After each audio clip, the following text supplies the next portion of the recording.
Alguém gostaria de compartilhar algo comigo? Gal wants to talk. Oh, hi, Gal.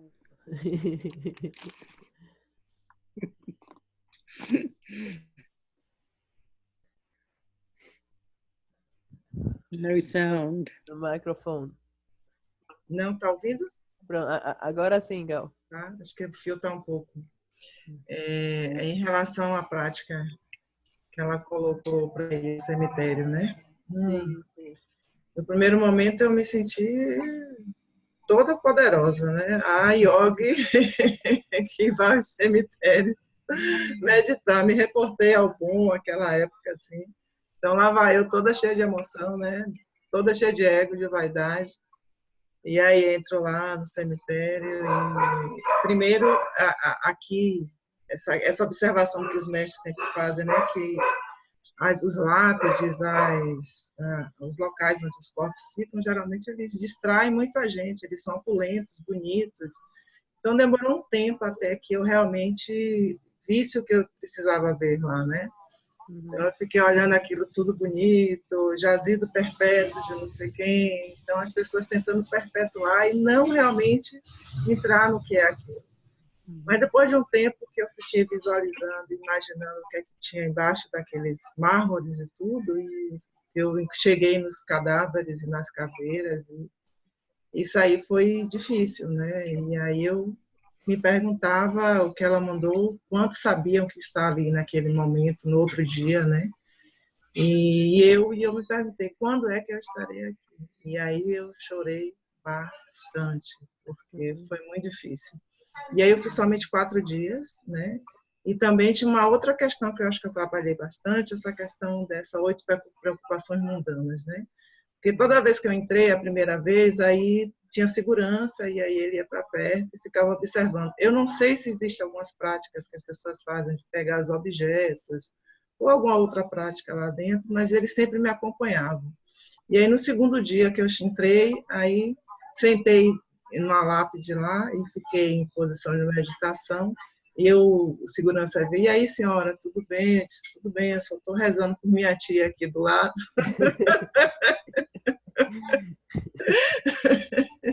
E aí foram esses 4 dias dessa mesma situação, e foi bom praticar essa questão, né, dessa preocupação, o que é que eles estão pensando de mim?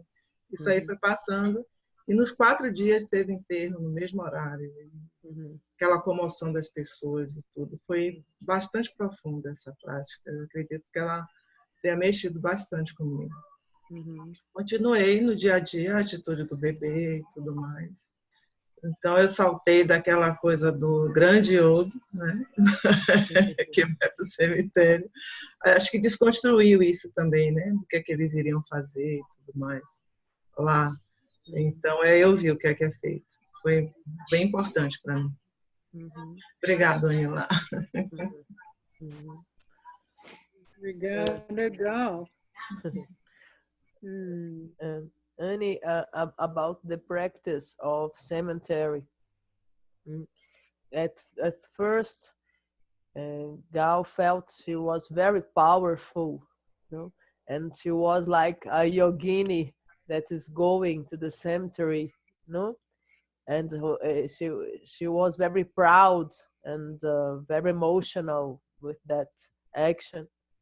And at first moments, all the tombs, all the vaults that are very gorgeous, very luxurious, and it's the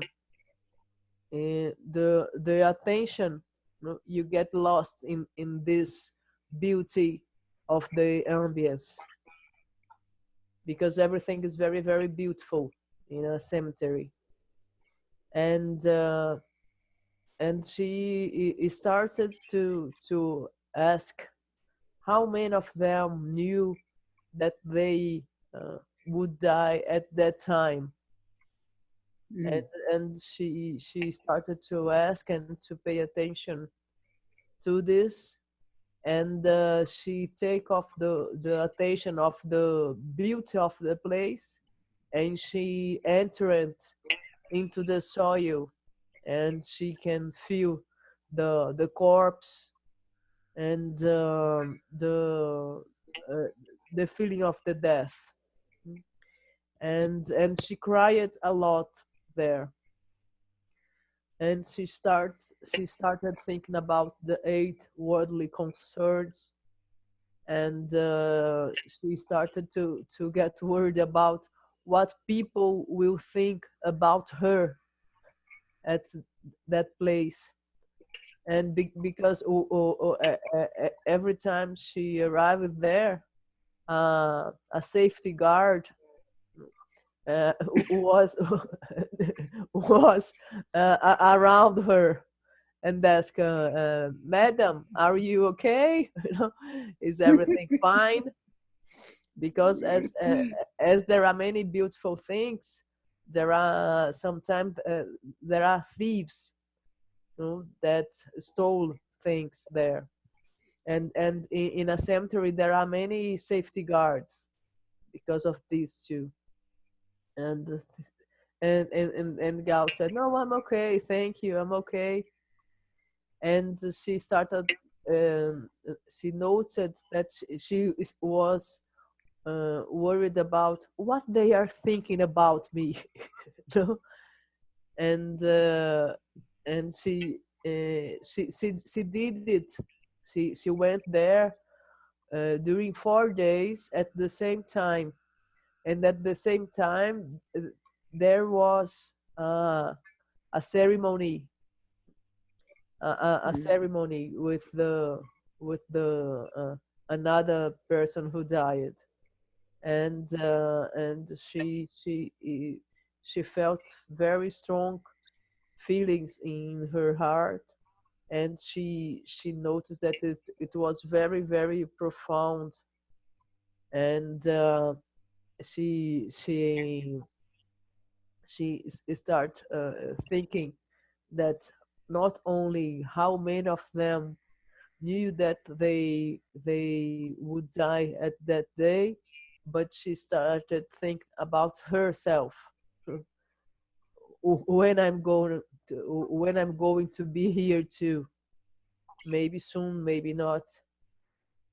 And she when she came back home, and she came back for uh, to her life, she felt she changed, because it was a very profound practice.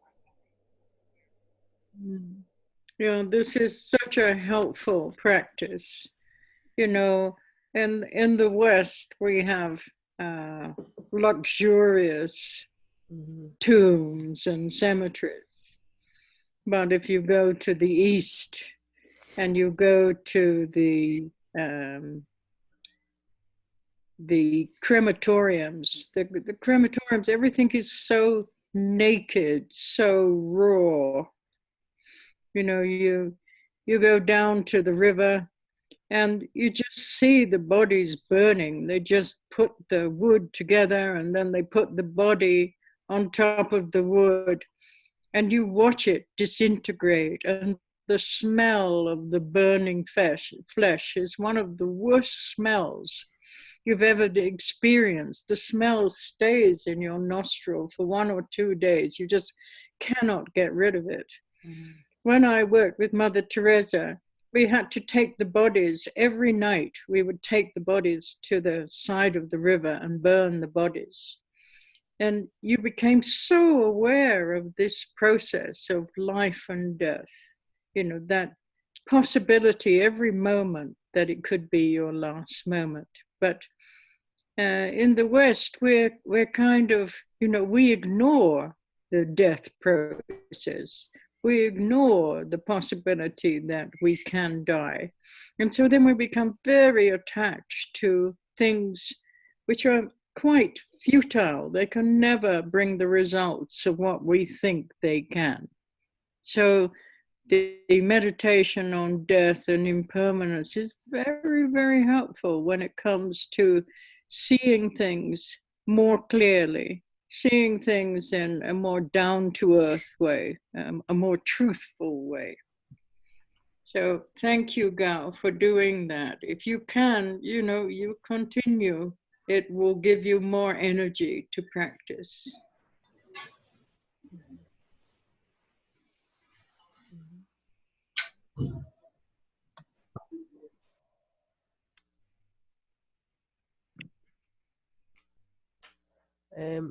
É muito importante essa prática, em especial porque no Ocidente, o que ocorre? Ocorre essa ostentação, essa voluptuosidade de tumbas, cemitérios, jazigos, tudo muito portentoso. Se nós formos refletir a respeito do Oriente, onde há os crematórios, tudo é uma realidade muito nua, muito crua. Você vê, por exemplo, na Índia, ali na base ali do rio, você vê as lenhas, né, as madeiras empilhadas e o corpo queimando ali diretamente. E você sente o cheiro da carne humana sendo queimada. E esse cheiro é fortíssimo. Ele marca muito, né, a nossa memória. Assim, é uma experiência muito, muito intensa. E quando eu estava trabalhando com a Madre Teresa de Calcutá, nós levávamos os corpos, né, todas as noites. Nós estávamos levando, né, os corpos dos que faleceram ali. E nessas experiências, nós ficávamos muito conscientes desse limiar entre morte e vida. Tínhamos muita consciência disso. E você se sente plenamente consciente de que você pode morrer a qualquer momento. Você pode se despedir a qualquer momento. De maneira que no Ocidente, isso é muito velado. Não se trata muito de morte. Ninguém pode falar sobre morte, né? Morte é um tema praticamente proibido. E a experiência da morte é sempre assim, com essa suntuosidade e não revelada de maneira crua. É tudo muito velado. De maneira que, por nós não termos esse encarar a morte dessa forma, né, nua e crua, como se é no Oriente, nós acabamos achando que nós somos eternos e passamos a estar constantemente muito, muito apegados a coisas que são fúteis, a coisas que jamais vão nos apresentar os resultados que nós realmente precisamos, que jamais vão suprir realmente as necessidades do nosso coração, que elas são extremamente fúteis, e nós nos apegamos a isso como a coisa mais importante, né, do universo.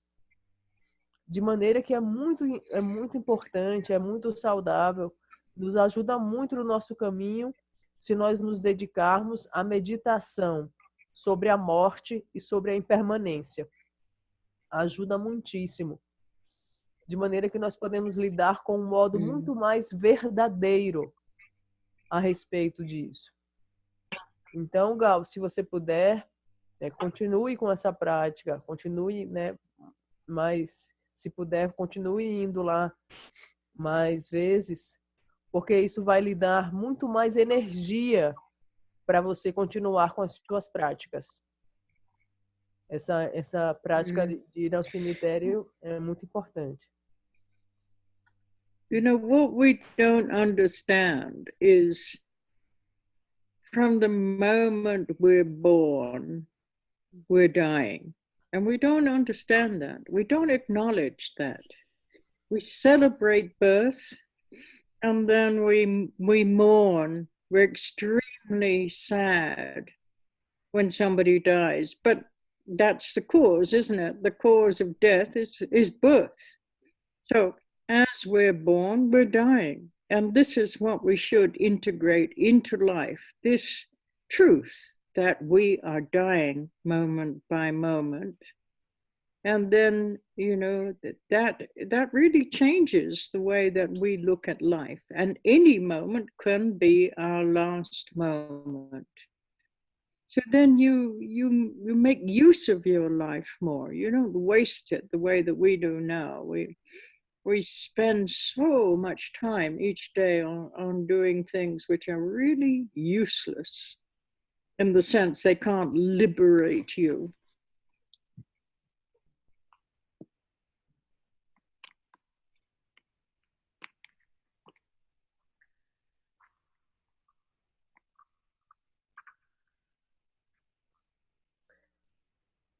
Nós não refletimos sobre isso, mas se nós analisarmos mais profundamente, nós veremos que do momento que nós nascemos, assim que nós nascemos, nós já estamos morrendo. Só que nós não refletimos sobre isso, não compreendemos isso. Não compreendemos que a causa da morte é o nascimento. Se nós nascemos, então, obviamente, nós vamos morrer em um determinado momento. E nós precisamos integrar isso na nossa vida. Nós precisamos integrar essa compreensão de que morte e nascimento estão altamente conectadas e que o momento de agora pode ser o último momento. E isso vai mudar completamente a nossa maneira de se relacionar com a vida e com todo o demais. Porque nós saberemos ponderar que o momento agora, que o atual momento, pode ser o último momento. De maneira que nós não vamos desperdiçar os instantes da nossa vida como nós fazemos atualmente. Vamos refletir um pouco. Quantos e quantos de nossos momentos no nosso dia a dia nós desperdiçamos com coisas totalmente inúteis, totalmente fúteis? Quantos e quantos momentos do nosso dia nós nos dedicamos a fazer coisas inúteis, no sentido de que elas não podem nos liberar de modo algum? Se nós integramos esses ensinamentos no nosso dia a dia, nós não vamos querer desperdiçar um segundo sequer. That's it, Annie. Yeah, I think basically because our underlying feeling is that we're going to go on forever. It's only when you get to my age, or you're really sick and you're faced with, a disease, a terminal disease, that you begin to acknowledge the fact that you are dying, that you may not be around much longer. But when we're young, we never really think about, we ignore this. We don't want to face this. We don't want to look at this. Yeah? We think that it's depressing to look at this. We don't see a contemplation of death as liberating. We see it depressing. Oh, I'm going to die. Yes, it's true. You are going to die.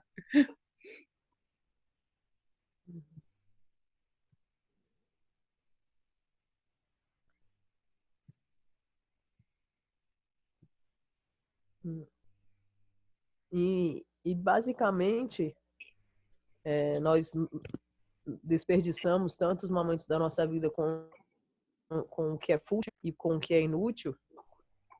Isso basicamente acontece porque nosso sentimento subliminar é que nós vamos viver para sempre. E só quando você tem mais ou menos a minha idade, ou quando você tem uma doença terminal, ou quando você adoece de alguma forma, que aí você começa a refletir que talvez você não possa mais estar ali daqui a um tempinho. Só quando acontece alguma coisa mais intensa que a gente reflete a respeito da possibilidade da morte. Porque enquanto nós somos jovens, nós nem imaginamos isso, nem queremos pensar sobre isso. E quando alguém fala a respeito do tema, nós pensamos, não, nem quero pensar nisso porque isso vai me deprimir, vai me levar à depressão, vou chorar, vou ficar triste, né? Nós queremos fugir desses temas, nós não queremos enfrentá-lo. nós não queremos refletir sobre eles, sobre a impermanência e sobre a morte. That's it, Annie. Okay, thank you, Gal. Anyone else have anything, any reflection, any insights this week? Anything they want to share with us? Alguém mais gostaria de comentar alguma coisa a respeito dessa semana? Algum insight que você teve? Alguma prática? Algo que você... Alguma compreensão a mais que você teve sobre algo durante essa semana que você gostaria de compartilhar conosco? Quem quiser falar.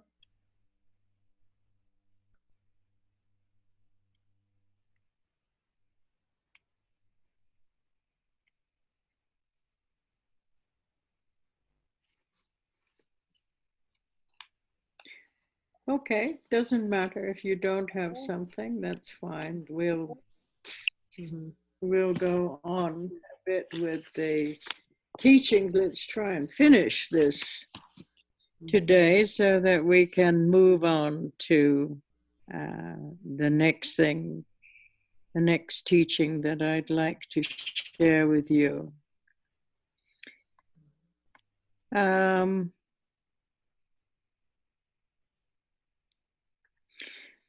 As I've said now many times before, this taste of ultimate bodhicitta, it's very difficult to arise in our mind. So, if we just have glimpses of ultimate bodhicitta, which is the awakened way of seeing, that's fine. That's all that we can aspire to at this moment, because we have to establish this view. And establishing the view means that we become familiar with this awakened way of seeing, this baby-like attitude, this unconditioned, awakened way of seeing. So the more glimpses we have, the more familiar we become with this way of seeing. And then we don't, the less and less we get lost in our mental fabrication. So don't get disheartened. Just glimpses. That's all that we can aspire to at this moment.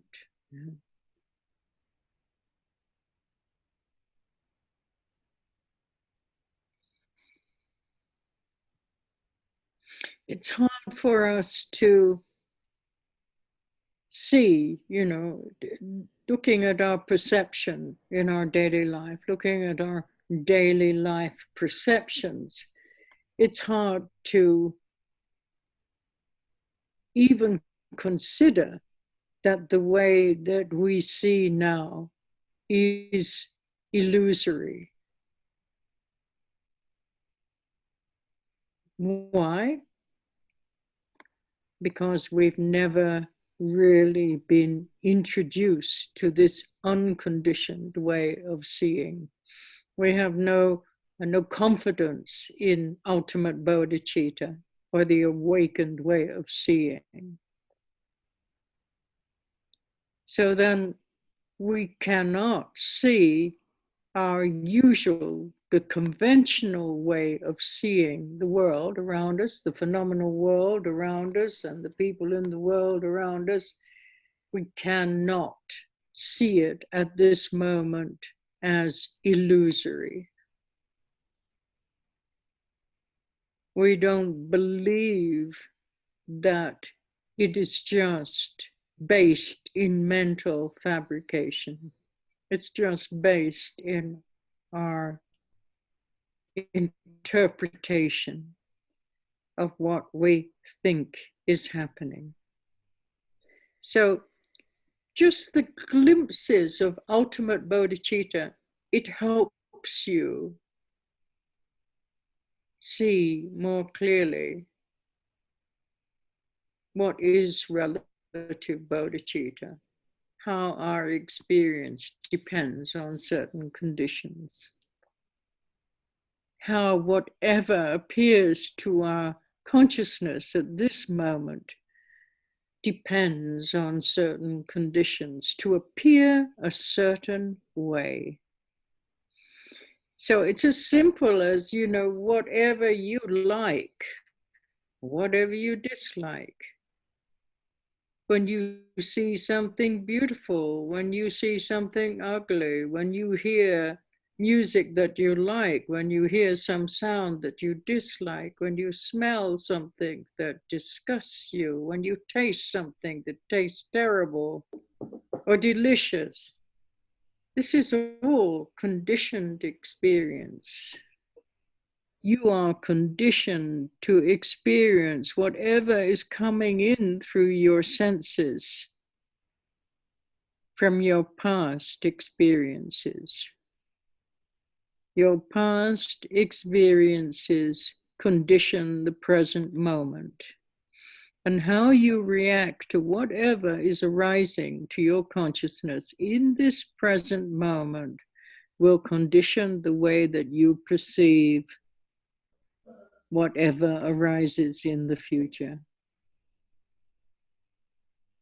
So you can either generate more confusion, more distortion by believing in this mental fabrication as being your reality, or you can introduce more space. And you do that by reminding yourself, this is just an illusion, this is just like a movie, this is just like a dream, this is just an interpretation.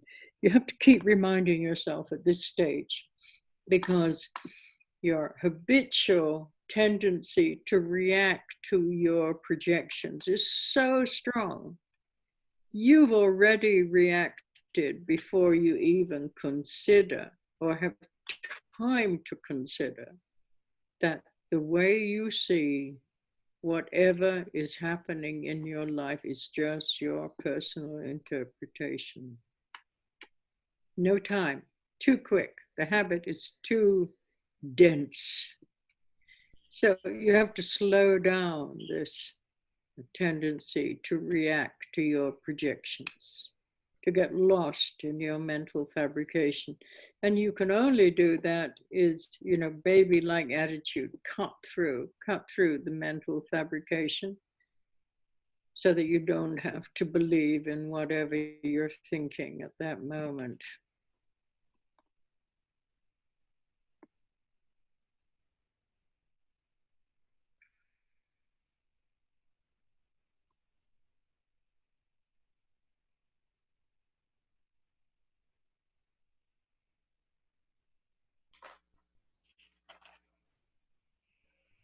Então vamos, não tem problema se ninguém quer se manifestar nesse momento.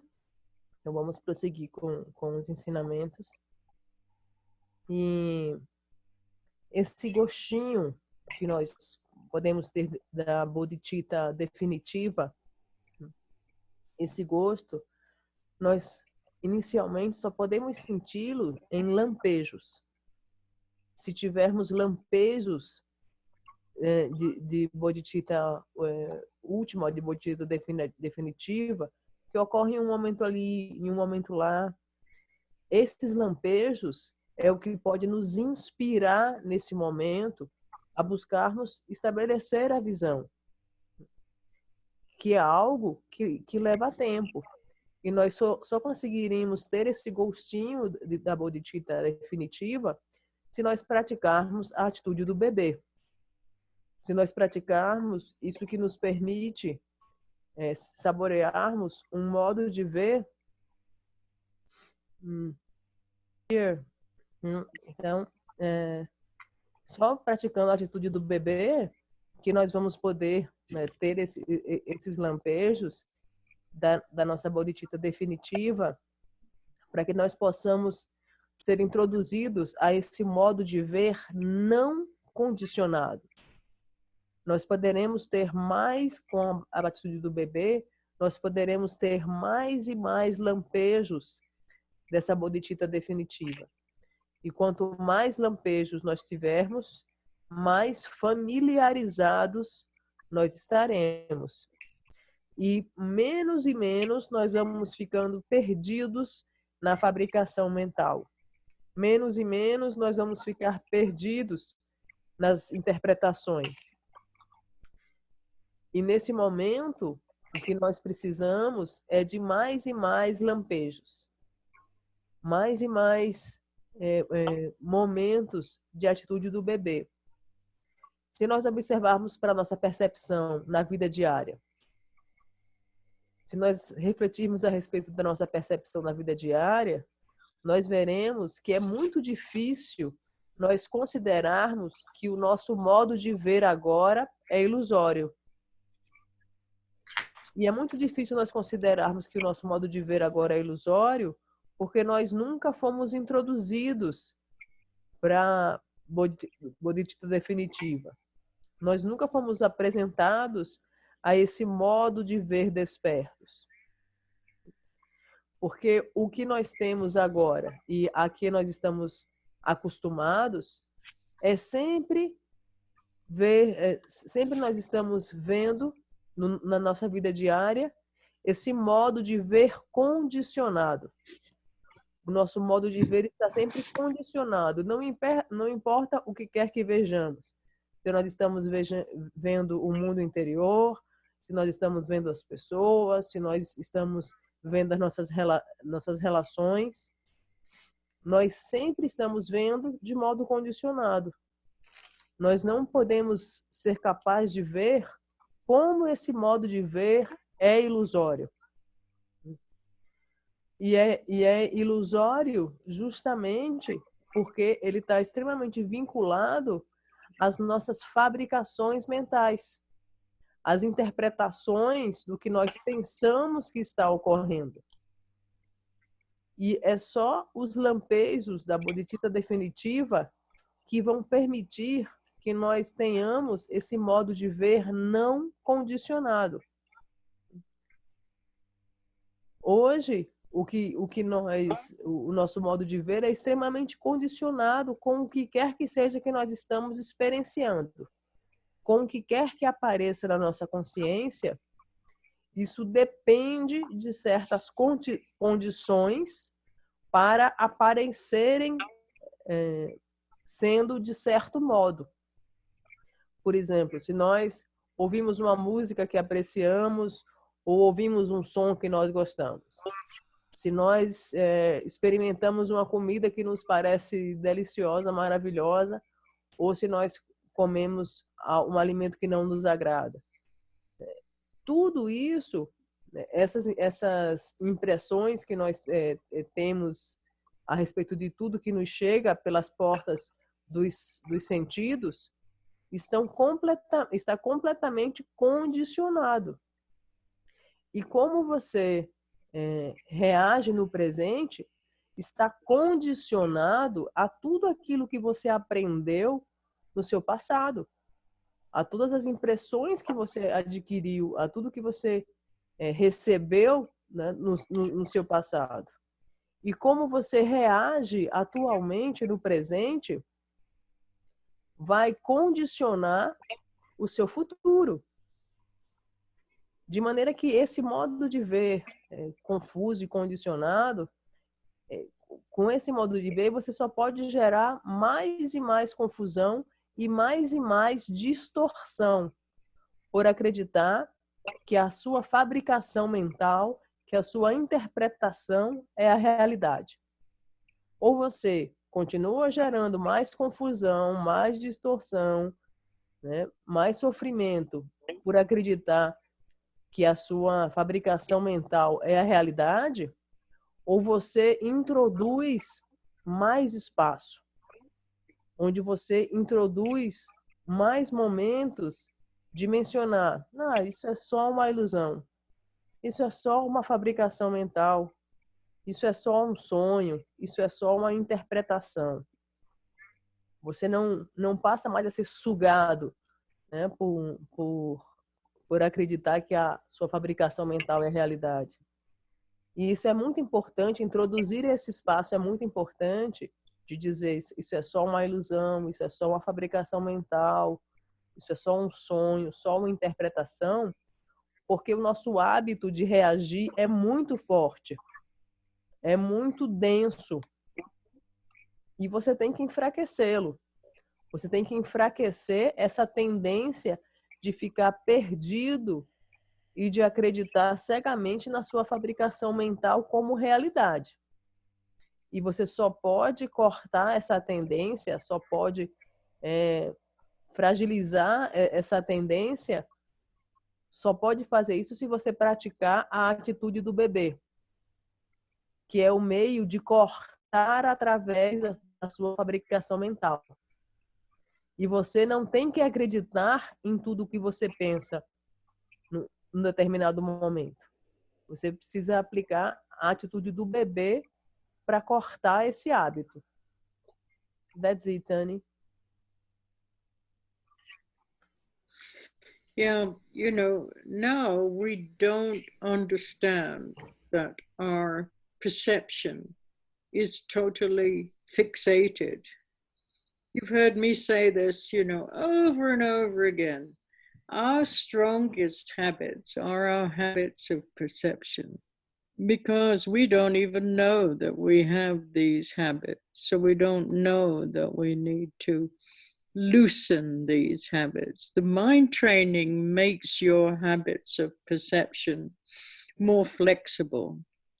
You begin to see how you can change the way you see things. And Tonglen is an incredibly powerful method to see how you can change something that you considered to be negative into something that the result is positive. Before, negative was negative, positive was positive in your mind. You had fixated ideas of what was negative and what was positive. So you couldn't use it to transform the way you see. But with this mind training, it's helping you to see things in many different ways. And the more you can see in different ways, the more you can see how another person sees. And that's the beginning of what we call compassion, that ability to see how another person sees. Then you understand what causes the suffering and what causes the happiness, not just the symptoms of happiness and suffering, but the cause of happiness and the cause of suffering. And so then you begin to see things in a much more expansive way. Not all relating to the way you see, but how beings see in general, how our perception is conditioned in general, and how this conditioned perception generates so much suffering and confusion in our lives.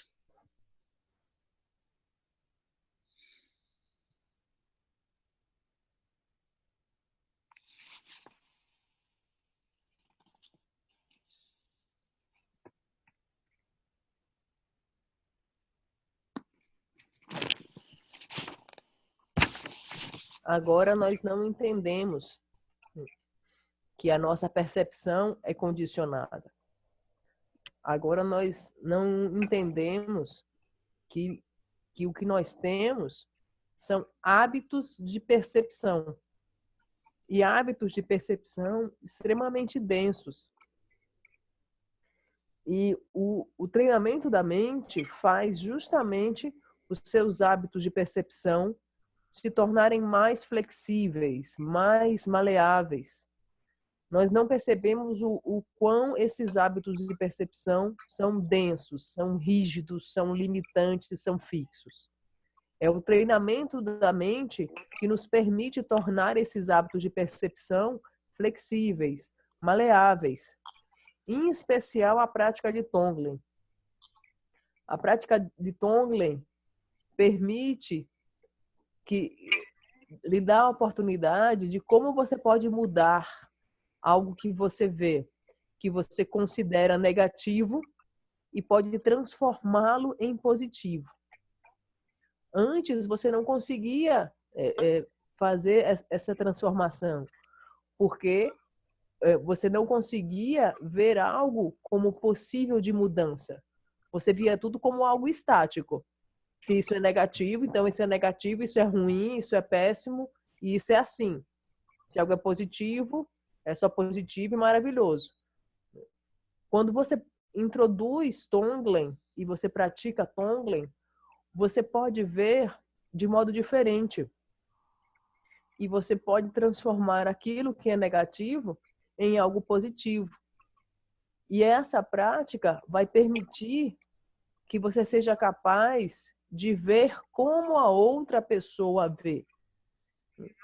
Você vai ser capaz, né, de compreender não apenas o que é a felicidade e o sofrimento, mas quais são as causas da felicidade e do sofrimento.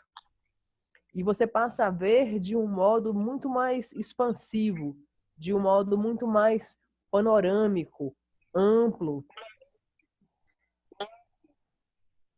porque você é capaz de observar como a nossa percepção está condicionada e como esse condicionamento gera confusão e sofrimento nas nossas vidas. That's it, Tani. Okay, so, there's certain things in this mind training that it's helpful to remember. And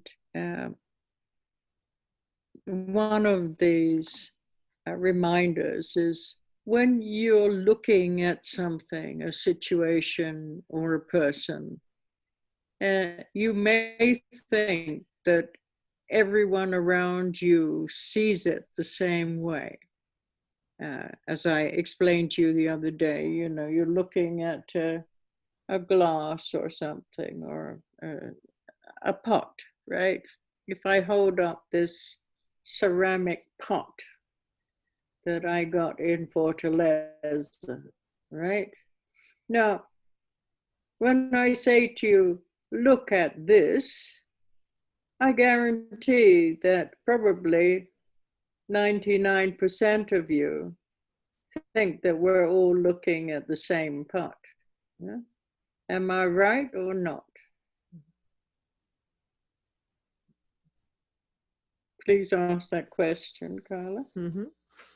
Então, há certas coisas no treinamento da mente que nos ajudam muito a lembrar, que são ativadores de memória muito, muito importantes. Por exemplo, um desses ativadores de memória é nós nos questionarmos. Quando você olha para algo, quando você estiver olhando para algo, para uma situação ou para uma pessoa, se pergunte, todas as pessoas que estão à sua volta, elas estão vendo isso, esse algo, essa situação, essa pessoa, do mesmo modo que você está vendo? Tomemos como exemplo esse presente que eu ganhei aqui de Fortaleza, esse vaso aqui de cerâmica, esse pote de água de cerâmica. Eu pergunto para vocês, como é que vocês veem esse objeto aqui? Vocês acham que vocês veem do mesmo modo? I think I can guarantee that most of you will think that whoever is looking at it is seeing it the same way as you are. Mm-hmm. It's our habit. We do not consider that no two people can see things the same way. We do not consider that. Only when you are enlightened can you see how another person sees.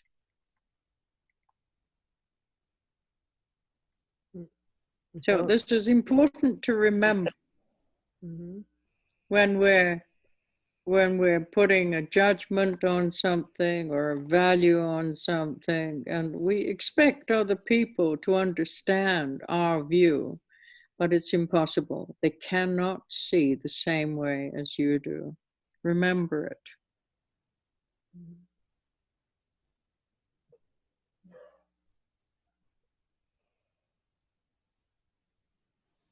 É muito importante se lembrar disso.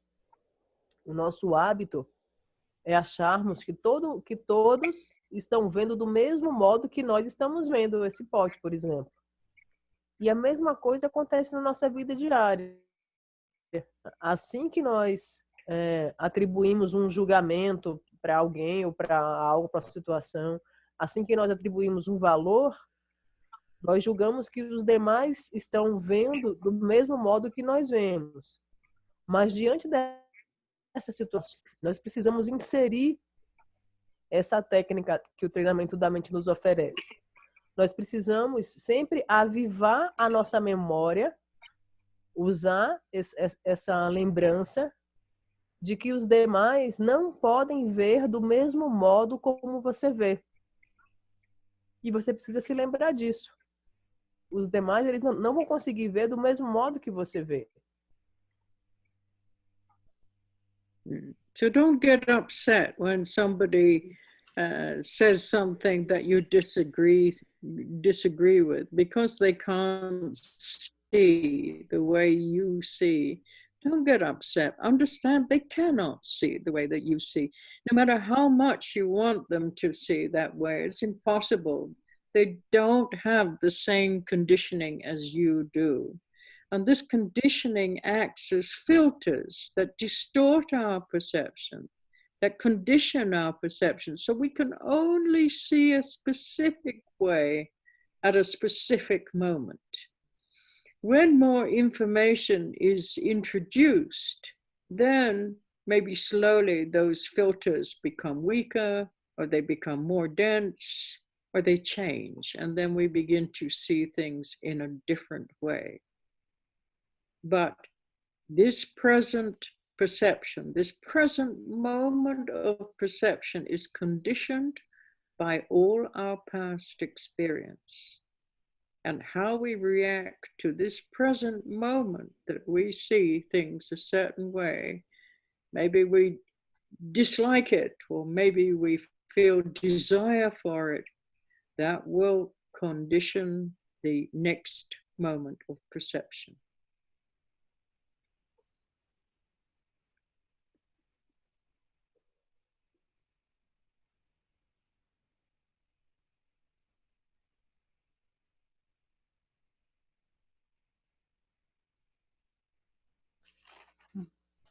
Então, não fique triste, né? Porque quando alguém diz algo que discorda de você. Não fique triste quando alguém não vê como você vê. Não importa o quão você gostaria que aquela pessoa visse de outra forma. Não importa quanta razão você acha que você tem. Não importa. O outro não vai ser capaz de ver como você vê, porque ele não tem o mesmo condicionamento que você teve. Você e ele só podem ver de modo específico, em um específico momento, porque vocês tiveram um condicionamento prévio que criaram os seus filtros de percepção. E esses filtros, eles podem se tornar mais fracos ou podem mudar quando são apresentadas novas ideias e aos poucos aquilo vai sendo assimilado. Então, não fique desapontado ou triste ou angustiado porque alguém não pensa como você pensa ou alguém não vê como você vê. Lembre-se que você tem condicionamentos diferentes do outro e você só vê daquele modo em virtude do seu condicionamento prévio. O presente momento de percepção é condicionado pelas nossas experiências anteriores. É condicionado pelo aquilo que aprendemos anteriormente. Quando nós reagimos diante de algo, como, eu não gosto disso, ou quando nós sentimos desejo por aquele mesmo objeto, isso condiciona o próximo momento de percepção. That's it, Tani. Okay, another thing I want to remind you of is, when we talk about emotions, I think it's strange for us to understand that somehow wisdom and emotion dwells in the same place. It's a bit like muddy water. So, mud and water, they're there together. And the only way that we can have, or we can see the clarity of the water, the true nature of the pure water, is by not stirring the mud. So we could say it's, if we let the mud settle down or sink down to a lower level, then we will also see that that muddy water has a pure quality to it if we don't stir the mud up. So when the emotions arise, we ask ourselves, well, how should we not stir up these emotions? And that is the baby-like attitude. That's the best way of letting that pure energy settle down into its own nature. Otherwise, if you continue to fabricate and you believe in the object that you're creating, then you will just stir up this emotional, dualistic energy, which blinds us. It doesn't allow us to see anything clearly. So at that time, the wisdom, which is our own nature, it can't arise. Because all we see is the dualistic energy that we're creating, yes? And at that moment, what's happening is you're using too much judgment. You're saying, this is bad, or this is good.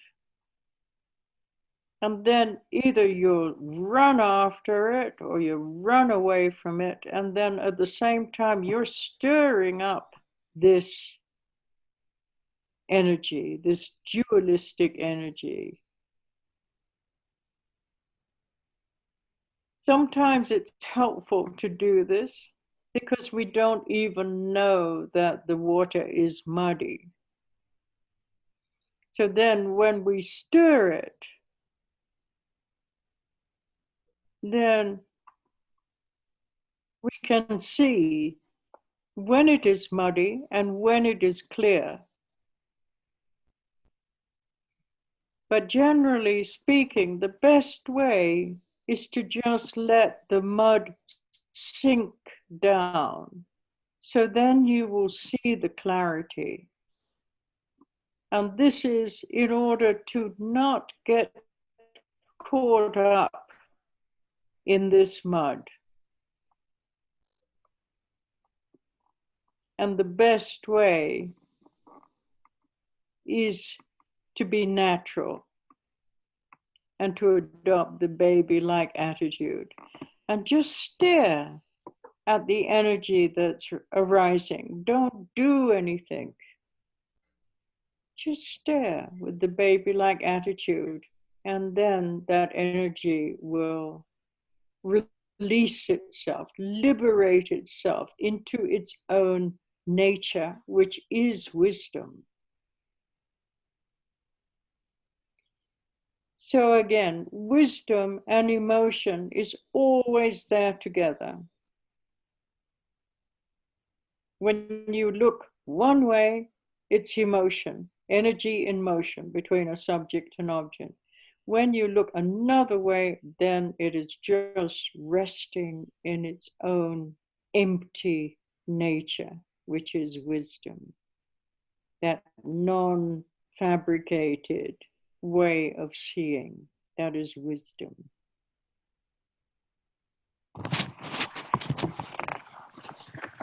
So you don't need to run away from your emotion, but you don't need to let it control you either.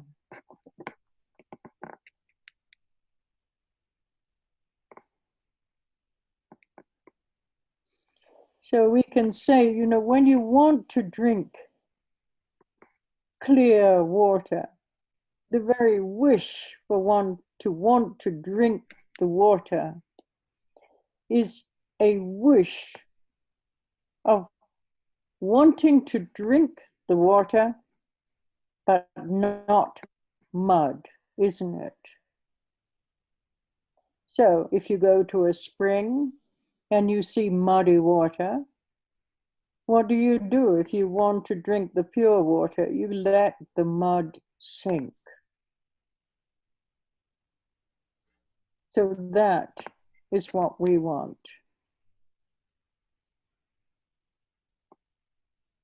We want to drink the water, not the mud.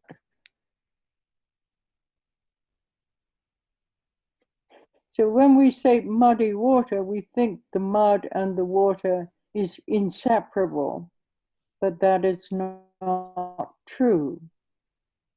You don't go to drink mud. You go there to drink water. Isn't that right? So as soon as you realize that this water is not mud, that is the most effective way of getting rid of the mud.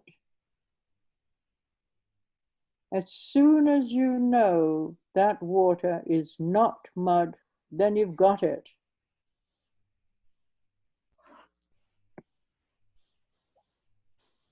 So let me give you a metaphor here. We might think that, you know, I'm an emotional person, but that's not true.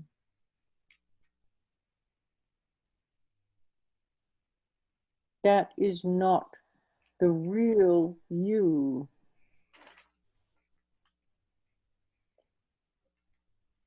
The real you is like the clear water. So as soon as you know that the mud does not hinder you, it means cause you any more problems. Emotions cannot cause obstacles anymore. Right now, the emotion causes you problems because you only know how to fabricate, and you think that that mental fabrication is you. Whatever you're thinking, you think that that is you. You identify with what you're thinking. Now, this is very profound. I really want you to think about this. It's not, think about these ideas that I'm saying, this metaphor that I'm using here. And maybe it will help you to see a little bit more clearly.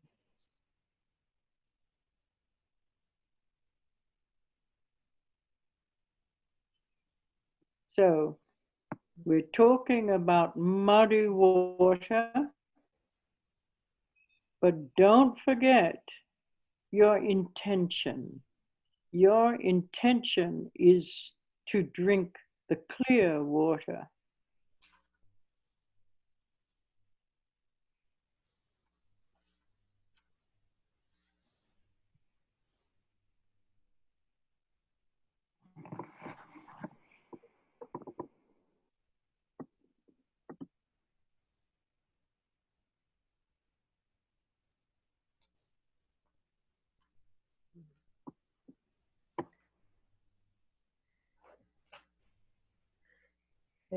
nós tratamos também nesse treinamento da mente a respeito de emoções.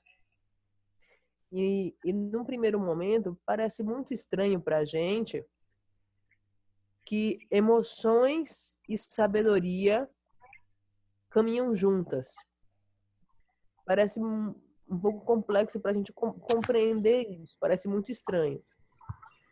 Mas é como a lama e a água que estão juntas. E o único modo de você ver a verdadeira natureza da água, da pura, é através de não perturbar a lama, de não ficar mexendo ali, né? Na mistura de água e terra. É só deixando a lama quieta, que a terra vai para o fundo do recipiente e que nós seremos capazes de ver claramente a água pura sobre ela.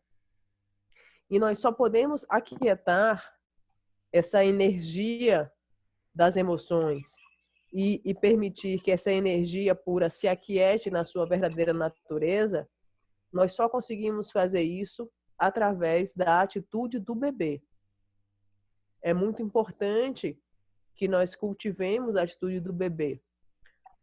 Porque se você continua fabricando mais e mais, se identificando mais e mais com as suas interpretações, e mais essas emoções vão num crescente, mais e mais você fica cego. Mais e mais essa identificação com as nossas emoções, com a fabricação, nos impede de ver claramente. Porque a verdadeira natureza, ela não pode surgir dessa mistura da lama. A verdadeira natureza não pode surgir porque tudo que nós vemos é a energia da dualidade que criamos. E o que nós costumeiramente fazemos é emanarmos de instante a instante uma metralhadora de julgamentos, um tempo inteiro. O tempo todo nós estamos fazendo isso. E em alguns momentos é muito importante nós pararmos. Nós pararmos para que nós possamos ver quando essa água ela está lameada e quando ela está pura. E nós só podemos separar isso se nós deixamos essa terra se afundar. E deixando a terra afundar, seremos capazes de ver a claridade. E a melhor forma de ver é nos tornarmos neutros. Não faça nada. Só observe ali, só preste atenção. É a energia, observe ali a energia em si mesma. Só de você aquietar-se e observar, essa energia em si mesma vai se autoliberar em si mesma. E as emoções e a sabedoria, elas estão sempre juntas. Quando há a dualidade. Mas quando há a quietude, não há nada fabricado. Quando há a atitude do bebê, não há nada fabricado ali. Há a sabedoria. E é muito importante que você considere que você não precisa fugir da sua emoção. Da mesma maneira que você não precisa ser controlado pela sua emoção. Você precisa se lembrar que quando você vai para uma fonte, você não quer beber a lama. O seu desejo sincero é de querer beber a água pura, a água límpida. E para isso você precisa deixar a lama afundar.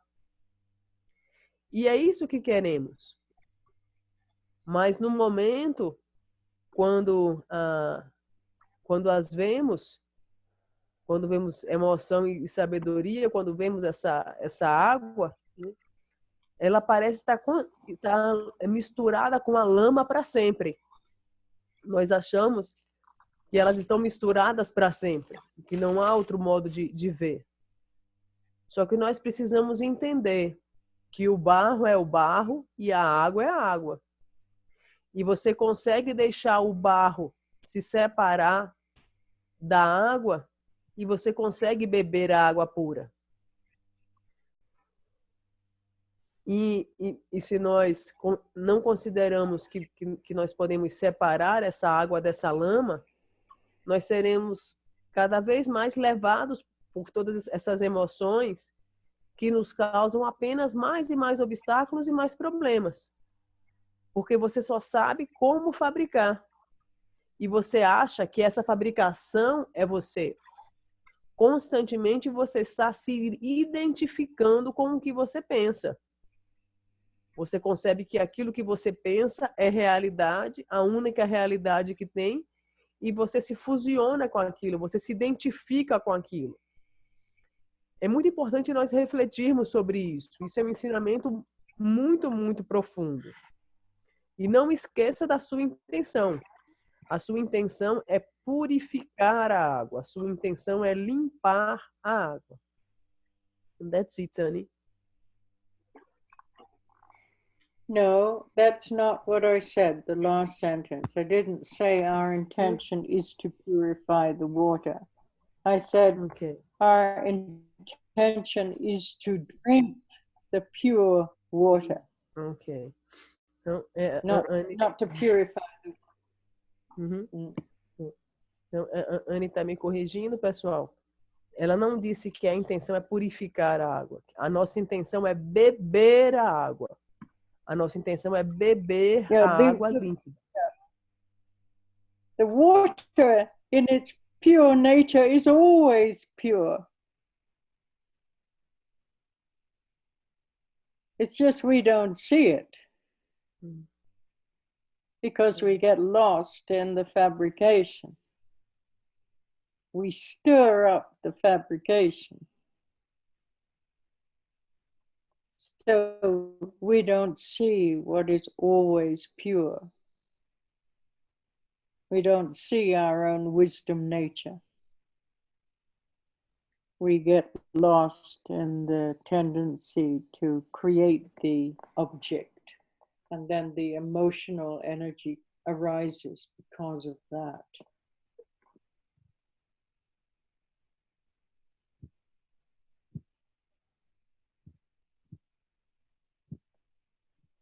Now, to help you see the difference between the mud and the water, to see that they are not inseparable. It is not muddy water, it is mud in the water, which is quite different. So then, we can help ourselves by using the practice of shamatha, and that can help us calm down the energy. It helps to let the mud sink down. And many people use the breathing technique. They follow their breath. We call this anapanasati. Following your breath in and out, keeping your attention closely on your breath as the air enters and leaves the body in a relaxed but focused way.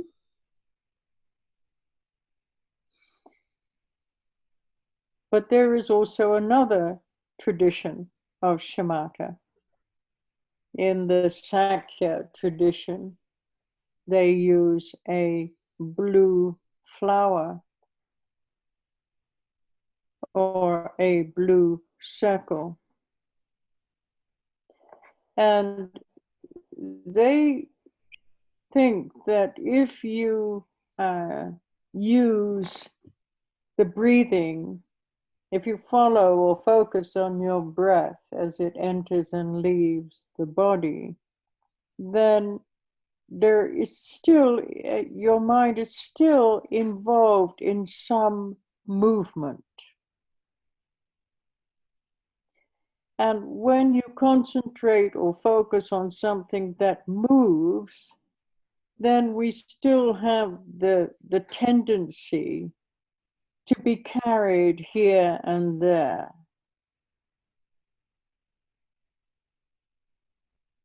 But when you look at a blue flower or a blue point,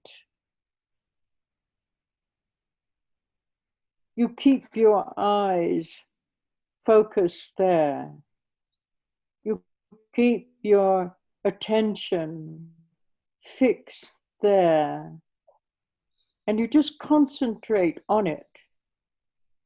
As you concentrate, the moment you concentrate, then you will realize all sorts of thoughts are arising and passing away. So that means you cannot concentrate.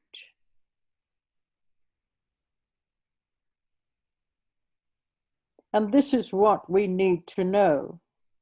Normally, we do not know that we cannot concentrate.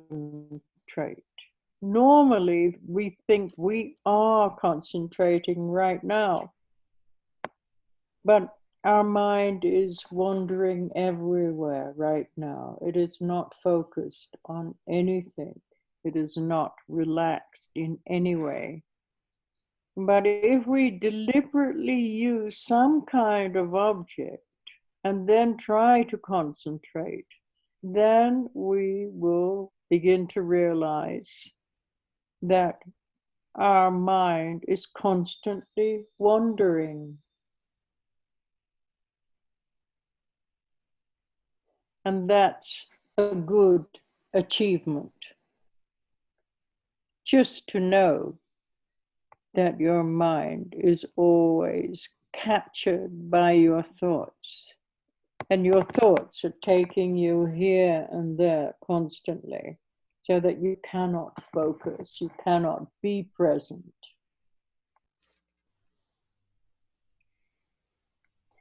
But if we deliberately use some kind of object and try to concentrate, then we will realize the wandering mind.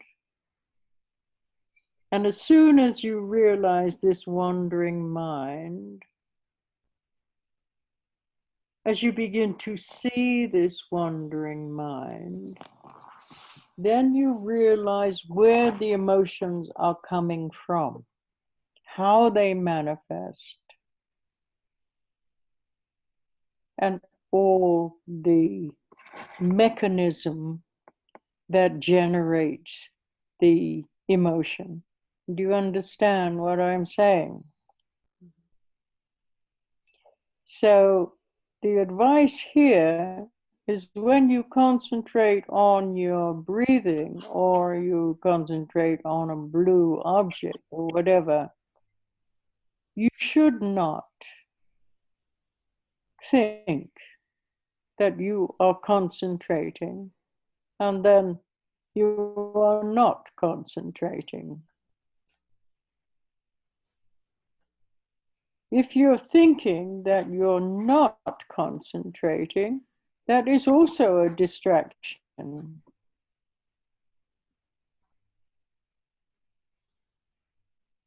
We're not doing the meditation.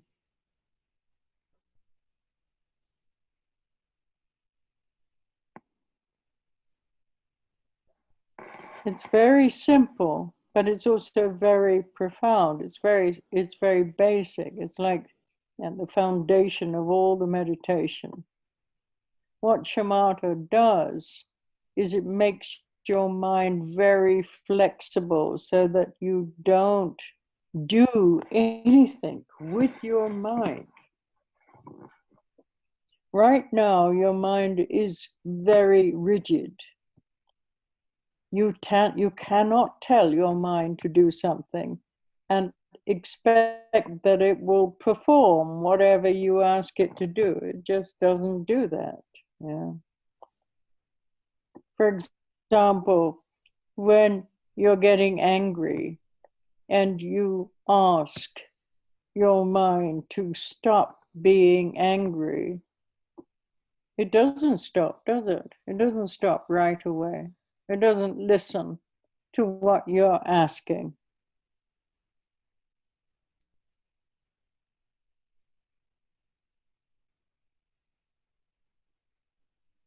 It will go on, this anger will go on for quite a while until it kind of finishes its own life force. But with shamatha, after a while, you gain a certain power to control your mind. So then sometimes you may really feel like getting angry.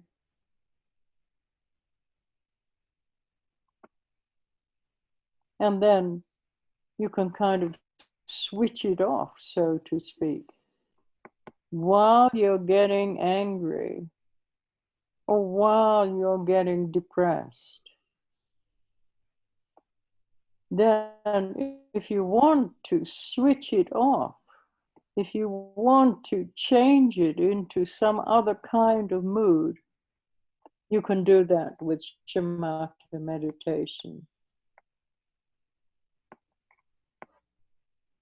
And this is one of the purposes of the shamatha meditation. So then the mind training is very much a form of shamatha meditation. Because as you're concentrating on your breathing in and out, you're also doing Tonglen. And you're also developing bodhicitta. But you're also developing strength of shamatha. So I think you can achieve a lot of things just by doing one practice.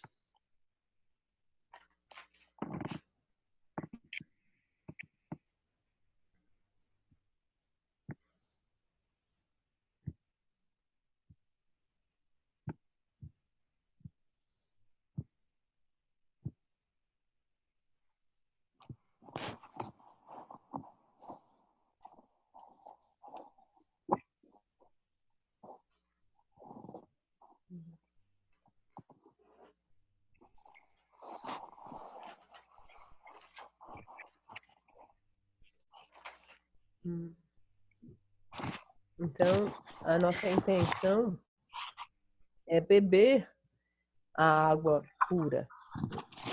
A água, em sua natureza pura, ela está sempre lá. A água, em sua natureza pura, ela está sempre lá. Mas nós não vemos porque nós nos identificamos com a fabricação. Nós não vemos a natureza da sabedoria, porque nós estamos constantemente misturando lá, trazendo para a superfície a energia das emoções. Agora, para ajudar a diferenciar, né, o barro da água, nós precisamos compreender que a água ela não é lameada. Nós precisamos compreender que existe o barro e a água ali. E é com a prática de shamatha que nós deixamos que esse barro ele afunde. E muitas pessoas praticam a anapanasati, que é uma prática de shamatha focada em seguir a sua respiração. Seguir como o ar entra e como o ar sai, de modo bem relaxado, concentrado. A outra tradição de shamatha, que é Sakya, que é a prática da flor azul ou do ventilador azul. Se você foca na sua respiração, a sua mente ainda está envolvida em movimento. E quando você foca na sua respiração, você está concentrada em um movimento e você pode ser carregado por esse movimento para ali e para lá. Quando você pensa na flor azul, por sua vez, o seu foco, a sua atenção, procura ficar fixo ali. Você se concentra ali e você percebe todos os seus pensamentos surgindo, se levantando e irem embora. Normalmente, nós achamos que nós estamos concentrados. Por exemplo, nós estamos concentrados aqui, né, assistindo a essa reunião. Mas, na verdade, a nossa mente, ela não está concentrada. Ela está sempre divagando, sempre tentando se maravilhar com alguma coisa. A nossa mente está constantemente se maravilhando com algo, se identificando com algo. E compreender isso é uma grande descoberta. Compreender que você não pode focar, você não pode ficar no presente. Mas se você procura buscar um objeto, você se torna capaz de perceber como essa mente está sempre se maravilhando com algo. E aí você se torna capaz de saber de onde vêm as emoções e qual é o mecanismo que cria essas emoções. E quando você se concentra, você não pensa que você está concentrado. Então, isso é algo muito simples, mas ao mesmo tempo muito profundo. E a prática de shamatha permite que a sua mente se torne mais flexível. Se nós analisarmos profundamente, nós veremos que você não faz nada com a sua mente. Quando você pede algo para a sua mente desempenhar, a sua mente não te obedece.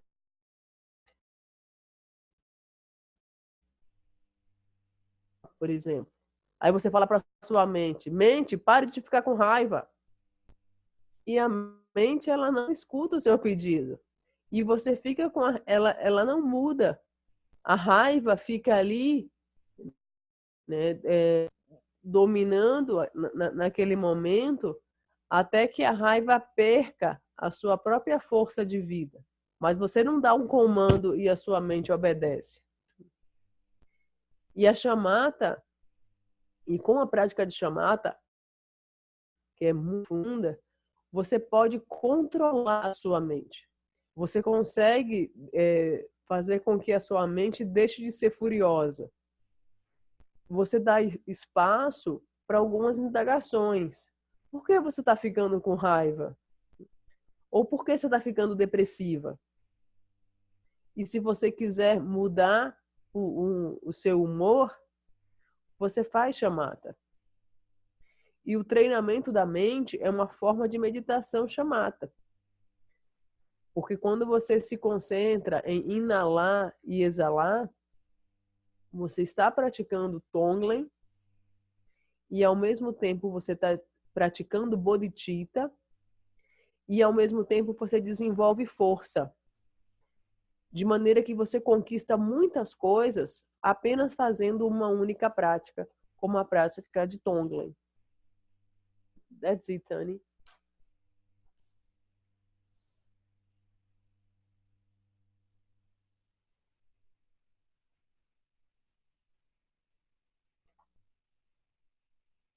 It's a prayer related to the same point.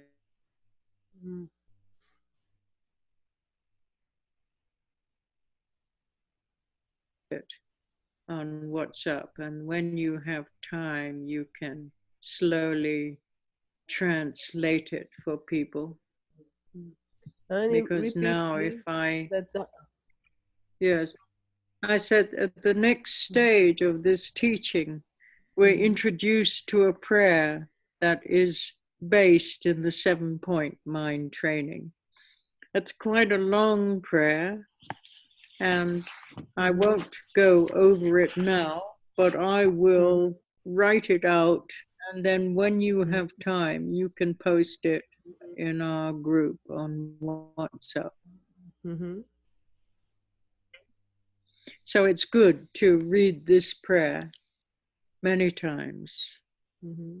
It helps to remind us about what we're doing here.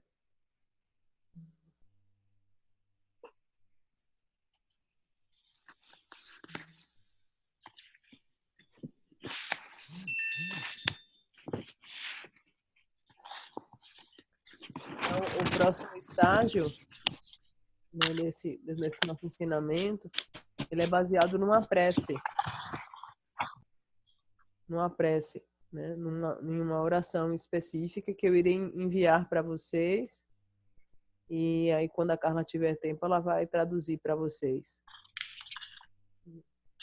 É muito importante nós lermos essa prece várias e várias vezes. É muito importante, ela ativa a nossa memória para o que realmente estamos fazendo aqui. Mm-hmm. Okay, His Holiness the Dalai Lama always emphasizes two aspects of the teaching. He emphasizes the view, which is interdependent reality, that everything is interdependent, and the action, which is non-violence, non-aggressive. Now, in Buddhism, people think that we are pacifists. No, we are not pacifists. We are just non-aggressive. We cultivate non-violence or non-aggression, but we are not pacifists. It's quite different, yeah? So these two aspects, His Holiness the Dalai Lama, he talks about a lot. The interdependence, the view, which is interdependent reality. Everything appears to be a certain way because it depends on certain causes and conditions. And the action, our action, is the action of non-violence. So I think these two aspects of the Buddhist path can be considered as Buddhism in a nutshell. Have you ever heard that expression, something in a nutshell? It means you're bringing the essence. Mm-hmm. You're condensing the essence of something into a very concise way. So this is Buddhism in a nutshell. Mm-hmm. So understanding that everything is interdependent, not only intellectually, but actually, practically adopting the activity of non-violence, such as bodhicitta, which we've been talking about. Because here, what we're doing, as I talked about in the beginning of this teaching, we're studying Dharma. And remember the meaning of Dharma, the true meaning of Dharma. It's not just about the teachings of the Buddha. It's not just a name given to the teachings of the Buddha. But Dharma means the study of phenomena. Practicing the Dharma means practicing phenomena. For what purpose? To understand the essence of phenomena. the actuality of phenomena, the true nature of phenomena. So I think all these different skillful methods that we have in our world today, such as science and technology, if we look at these different methods that we have, they were initially motivated by the intention of understanding what is there, what is behind the universe or whatever it may be. And so maybe like Dharma, you know, even Dharma gets corrupted along the way with culture, with our spiritual, materialistic way of thinking. So I'm sure all these paths, all these ideas and theories, then they also get corrupted along the way. People want to monopolize ideas and then sell their ideas to make a profit. But I believe originally many of these ideas, these different methods that were developed through science, through physics, their intention was also to try and understand phenomena. They wanted to understand where certain phenomena originated from. What is universal? What is cosmic energy? And each of these scientists, each of these sciences, they have their own skillful methods by analyzing things, by using laboratories and calculations and all sorts of sophisticated methods. Now, the Buddhist way to understand the ultimate reality of the phenomena is by calming our mind, by calming our mental processes. Because when your mind is not calm, what does that mean? That means your mind is very fragile. It's easily manipulated, easily maneuvered by many circumstances and situations. Your mind is controlled by changing circumstances and conditions. So that shows you that your mind is very fragile.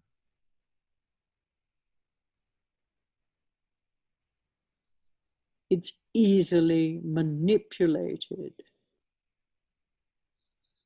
So when the mind is not calm, then we have all sorts of passions, aggressions, and all these emotions arise like we talked previously. And when these emotions are arising, then we do not see the world from an unbiased view. We only see through these emotions. We see through these distortive filters. We make decisions. We're only seeing the world through the filters of emotion. So then we always have this filter between the phenomena and the emotion.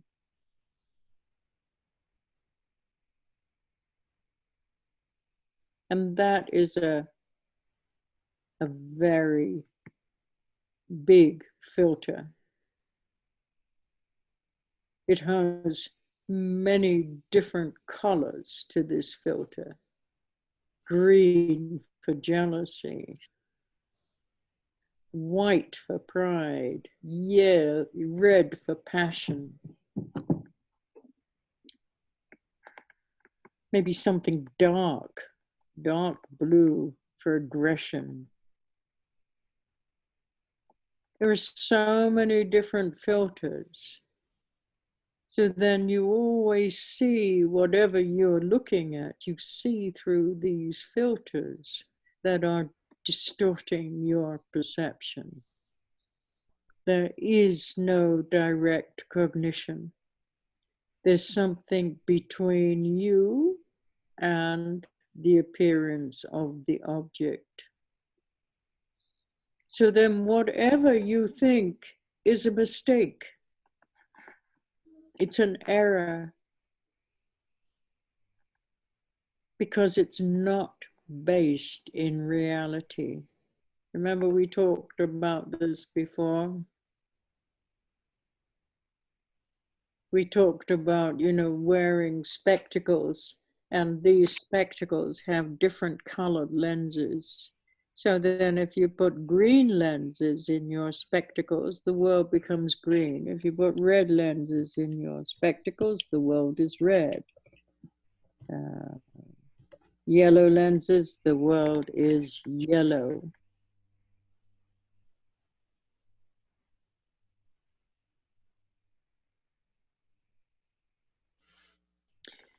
So there's actually no green snow, but if you have green lenses in your glasses and you look at snow, it will appear to be green.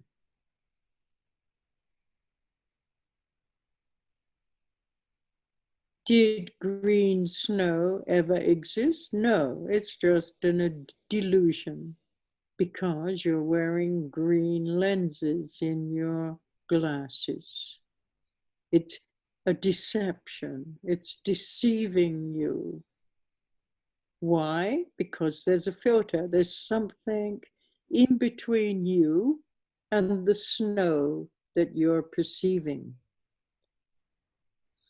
So then you take off the glasses, and then you begin to see that the snow is actually white.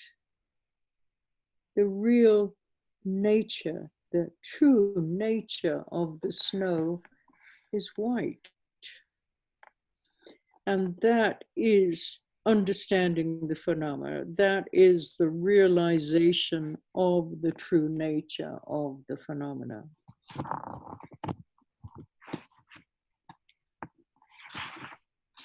And once you realize this, then our path is completed.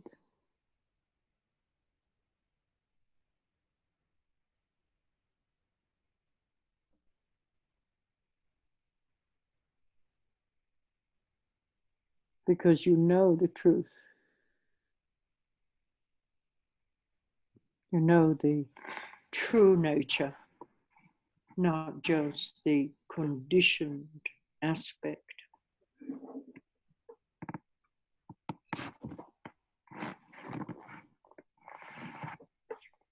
Is this clear?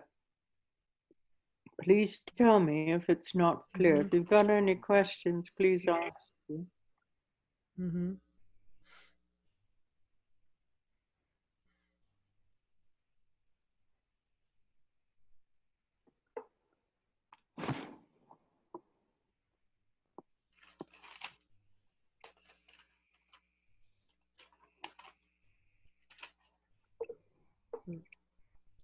A Sua Santidade Dalai Lama enfatiza dois aspectos em especial.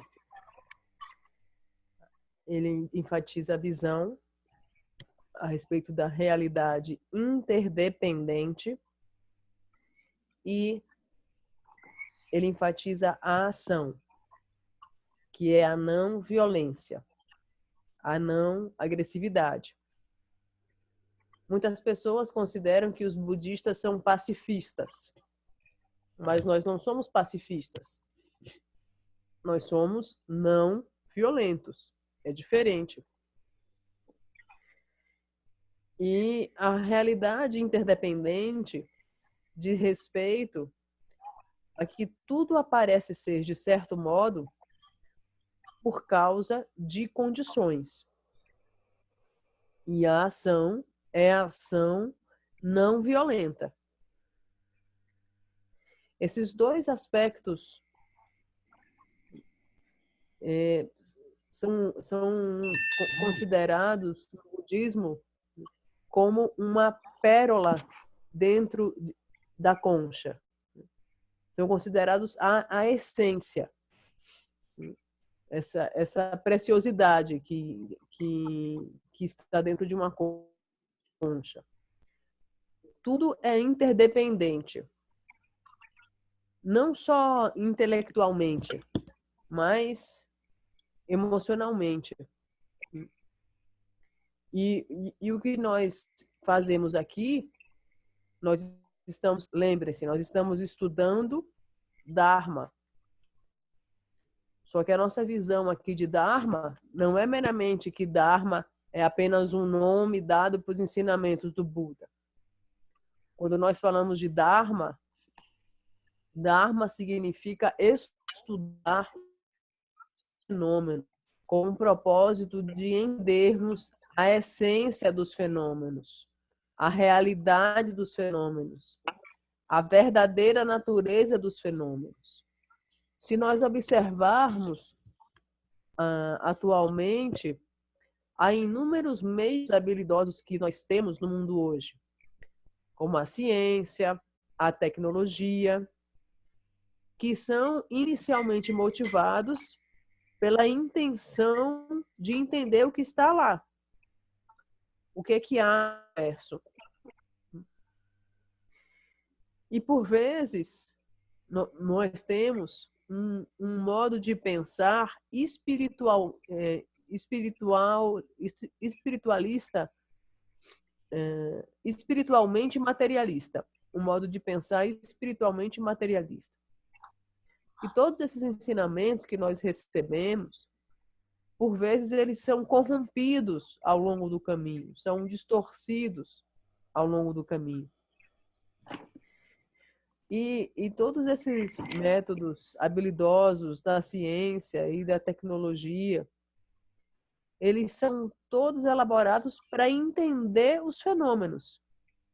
De onde os fenômenos se originam, o que é o universo, o que é energia cósmica, de onde vem a energia cósmica. E toda a ciência, toda a tecnologia, laboratórios, inúmeras calculadoras, inúmeros métodos científicos para entender os fenômenos. E nós estamos aqui procurando entender os fenômenos, e entender os fenômenos se consegue através de acalmarmos os nossos processos mentais. Só conseguiremos entender os fenômenos se nós acalmamos os nossos processos mentais. Porque quando a mente ela não está calma, na verdade ela está muito frágil. Ela está muito facilmente manipulável. Facilmente manipulada pelas circunstâncias e pelas condições que mudam de instante a instante. A mente agitada, a mente que não está calma, ela é, na verdade, muito frágil, muito débil. Qualquer coisa a manipula. E quando a mente não está calma, ela é levada, ela é arrebatada pelas mais variadas emoções, pela paixão, pela agressão. E quando as emoções surgem, nós vemos o mundo de modo completamente tendencioso. Nós vemos o mundo através das ações, que agem como filtros que distorcem a nossa percepção. E baseados nessas emoções, nesses filtros que distorcem as nossas percepções, nós acabamos por tomar decisões completamente. E a essa relação muito intrínseca de emoções e fenômenos. E há muitas cores diferentes para filtros diferentes. O verde representa o filtro da inveja, o branco, o filtro do orgulho, o vermelho, o filtro da paixão, um azul escuro, o filtro para a raiva. E há muitos e muitos filtros de percepção entre você e as aparências. E o que é que você veja agora é um erro de percepção, porque não é baseado em realidade. É baseado no seu filtro de percepção. E se você coloca diferentes lentes para ver o mundo passa a ser visto da cor da sua lente. Por exemplo, não existe neve verde. Mas se você vê com lentes verdes, você vai considerar que ali há neve verde. E você passa a acreditar nessa delusão. Você passa a acreditar nesse delírio que engana você. Você não percebe que há algo entre você e a neve que você está percebendo. Só que se em um determinado momento você percebe que esses óculos estão com essas lentes e você remove esses óculos, você vai perceber nitidamente que a neve é branca. E aí sim você é capaz de entender o fenômeno. Porque você conseguiu remover o filtro que distorcia a sua percepção. E essa é a realização do fenômeno. E quando você percebe isso, quando você percebe os fenômenos sem esses filtros, aí sim o nosso caminho está completo. Porque você sabe a verdade. Porque você conhece a verdadeira natureza e não apenas o aspecto condicionado dos fenômenos. Por gentileza, isso é muito importante que esteja claro. Vocês entenderam? Se vocês não tiverem entendido, se vocês quiserem fazer alguma pergunta a respeito disso, façam. Isso é muito importante. Não deixe nenhuma pergunta passar. Por favor, se manifestem. Up until today, we have never seen the true nature of the glass, the clear, transparent nature of the glass. We have only seen the filters of colored glass, conditioned glass on our perception. So then everything depends on our conditioning, the way that we see, the way that we feel, the way that we think, the way that we taste, smell. It all depends on whatever filter is present that is conditioning our perception at that moment. So until we realize the pure, clear nature of the glass itself, we will always react to what we think we see. And so then we're never free. We're just creating more and more conditions for more and more filters. Once you realize the true nature of the glass, you don't have to always contemplate it. That's the way you see from day to day. You don't have to say to yourself, this is clear glass every morning. You don't have to recall all the names of all the phenomena that you've learned. Once you have the essential realization, that's it. Then there's nothing much to do. But until you realize that true nature, that unconditioned nature, then we have a lot of work to do, because we have to get rid of these distortive elements that are conditioning our perception. And there's one big problem here, and that's we're born, or it's almost as if we were naturally born wearing these colored spectacles. From the moment we're born, we have been sort of masked with this colored glass. So we have developed a certain habit. We've developed a certain attachment to these spectacles. When you get angry, when you're getting angry, when it becomes too much, extreme, and when it's beyond your control, then you don't like it. Otherwise, you like passion, you like anger. We're very attached to our emotions. We like the feedback that we get from our emotions. We're addicted to our emotions. We like our spectacles.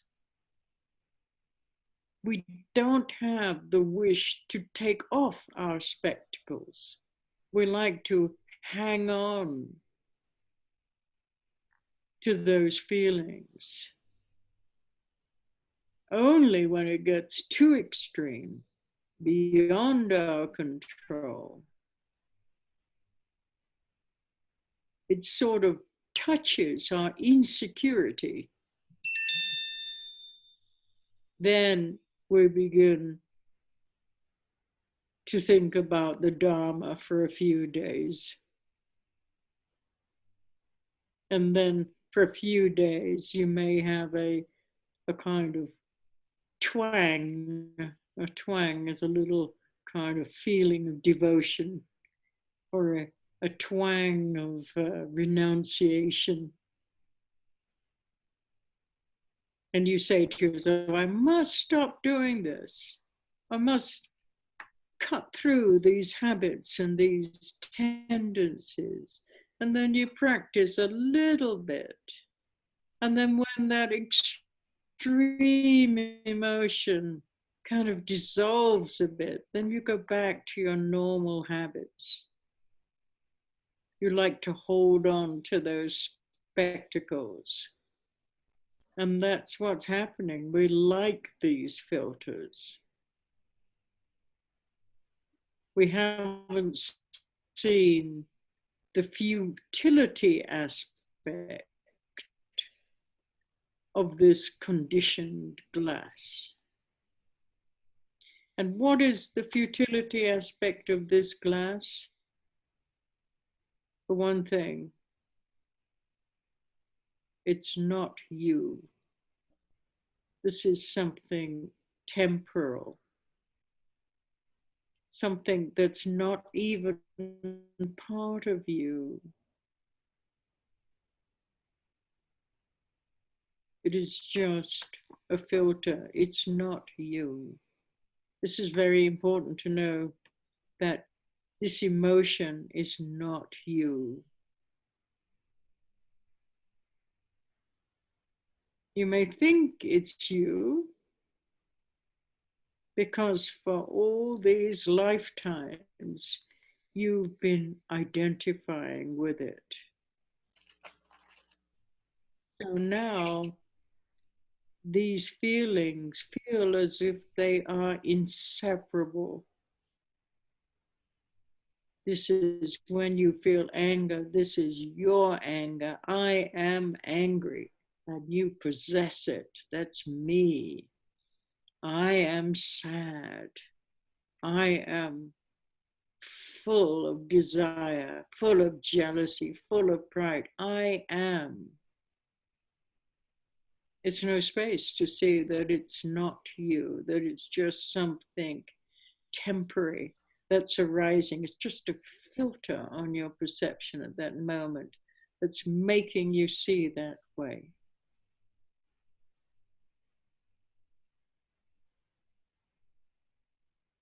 So if you have strong attachment to your car, let's have an example. If you have a strong attachment to your car, then even a little scratch on the side of it makes you feel a little bit uncomfortable physically and mentally.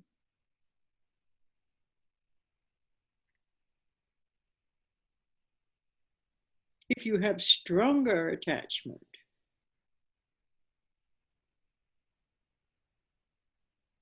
to seeing things a certain way, then taking off these spectacles, breaking with the habit of wearing these spectacles, or just realizing the fact that you are wearing spectacles, that is really white snow, and all this green snow only arises because of these conditioned spectacles, then that loosens your fixation. And this is what we're doing here. This is how the mind training works. It's a very beautiful way of working with our mental fixation. And it really does help to calm our mind, not to be so paranoid, not always have the doubt of, should I take off these glasses or shouldn't I take off these glasses? Should I polish these glasses? We don't have to think about any of that. We just calm our mind. And whether it's green snow or white snow, you don't think too much about it. You just look at what's in front of you. And when you do that, what happens is your mind becomes more and more calm. The normal strategy of our emotions gets disrupted.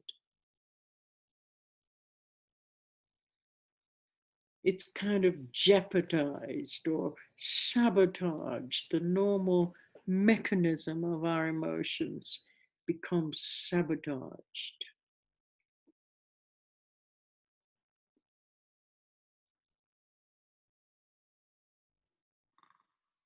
These emotions that we're so attached to, these emotions that we've built a certain system or a certain strategy that invades us and dwells in us. I am angry. This is me. I am angry.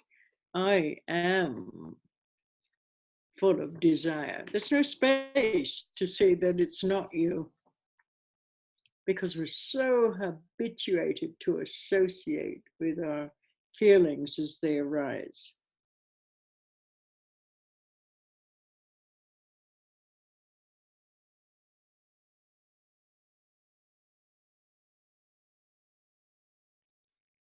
So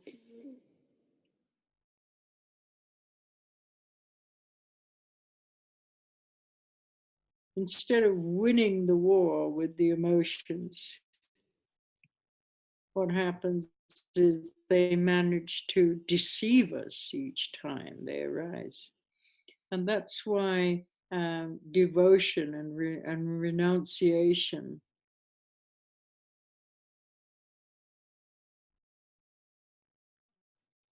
It kind of helps us with the disillusionment.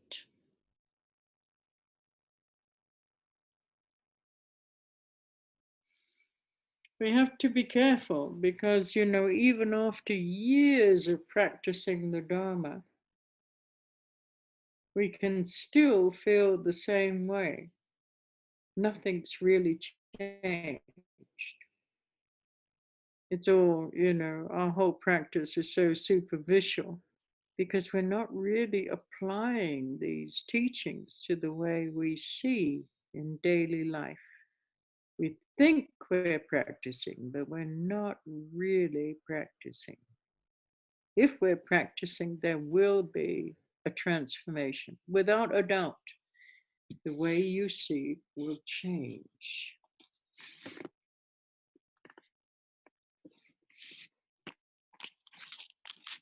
Okay, Carla.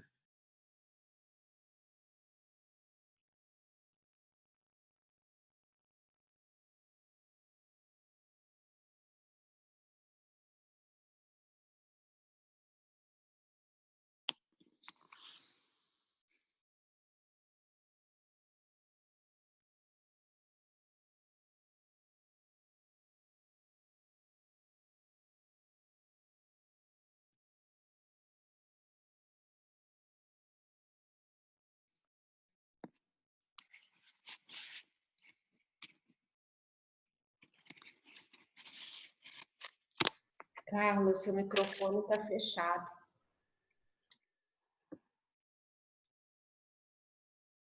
Até hoje, nós não vimos a verdadeira natureza desses óculos. Nós não vimos essa natureza clara, transparente, límpida. Nós só vimos até o momento os filtros coloridos que condicionam a nossa percepção. Nós só vimos até então esses filtros coloridos que interferem na maneira como nós vemos, na maneira como nós sentimos, na maneira como nós cheiramos, na maneira como nós saboreamos, na maneira como nós pensamos. Porque o que quer que seja que nós percebemos, tudo nós somos condicionados e estamos habituados que tudo depende do filtro da nossa percepção. E nós constantemente sempre reagimos diante daquilo que pensamos, que vemos, e sempre vamos criando mais condições. À medida que você vai percebendo a verdadeira natureza desses óculos, você não tem que sempre contemplá-la e sempre ficar falando: ah, esse é o meu modo de ver natural, claro, transparente. Essa é a verdadeira natureza. Não é assim. Uma vez que você tem a realização essencial, até que você chegue a esse ponto, nós temos muito trabalho para fazer. Porque nós temos que nos livrar dessas lentes que distorcem a nossa percepção. Só que é como se nós, naturalmente, desde que nós nascemos, desde bebezinhos, fossem colocadas essas máscaras desses óculos coloridos. Então, desde pequenininhos, que nós temos esses óculos e que nós desenvolvemos um apego muito intenso a esses hábitos. De maneira que nós não conseguimos ir além das emoções que surgem. Porque nós nos idamos com aquilo que surge. E é como se nós mesmos fôssemos a própria paixão, a raiva. E nós gostamos disso. Nós gostamos desses filtros. porque nós nos identificamos com eles, nós nos fusionamos com eles. E nós não queremos nos livrar deles. Nós queremos ficar pendurados nessas emoções e nesses sentimentos. E assim que algo toca a nossa insegurança, nós nos apegamos a eles. Mas, em determinados momentos, surgem as oportunidades de nós pensarmos sobre o Dharma. E, por poucos dias, nós nos propomos a praticarmos a devoção, a praticarmos a renúncia. Por poucos dias nós refletimos, não, eu devo parar com esses hábitos e tendências. E aí, quando esses filtros começam a se enfraquecer, nós nos sentimos um pouco inseguros e nós já voltamos imediatamente para eles.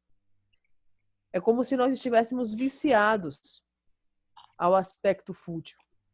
É como nós estivéssemos viciados em considerar que nós somos aquilo.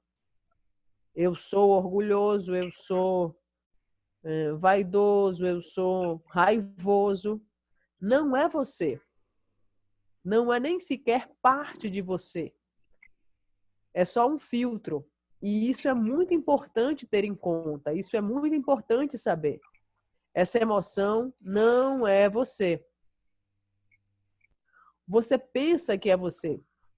Porque durante muitos e muitos anos, você sempre se identificou com a emoção e você foi possuído por ela. E você sempre disse a si mesmo, não, mas eu sou uma pessoa raivosa, eu sou orgulhoso, eu sinto muito desejo, eu sou invejoso. Quando, na verdade, você não é nada disso.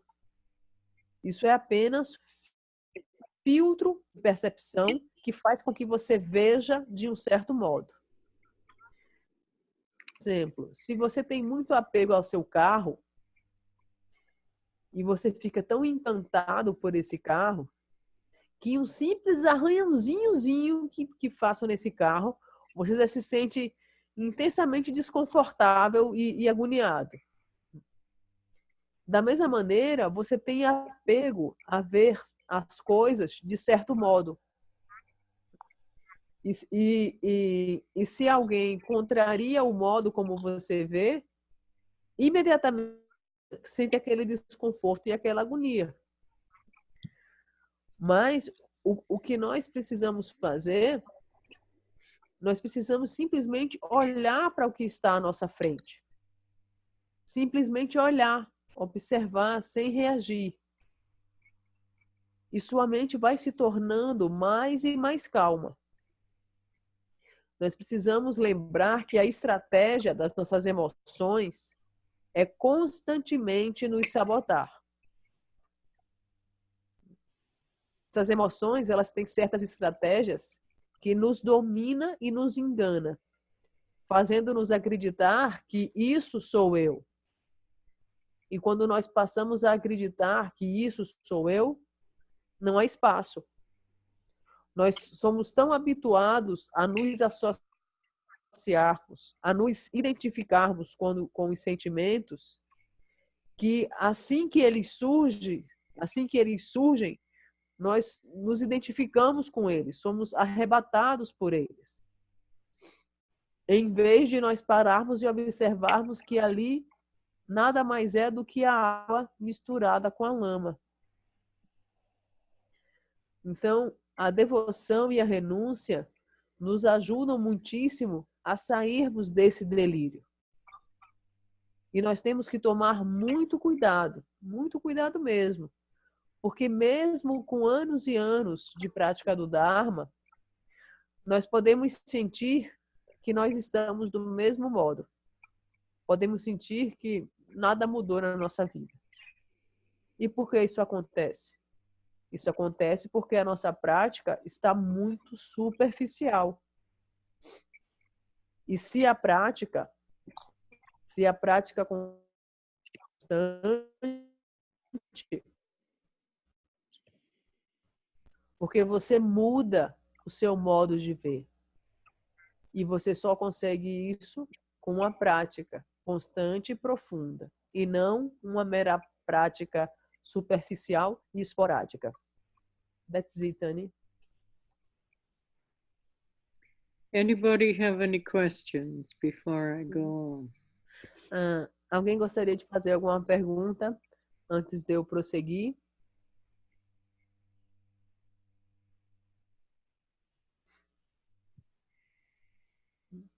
Bettina, quer falar?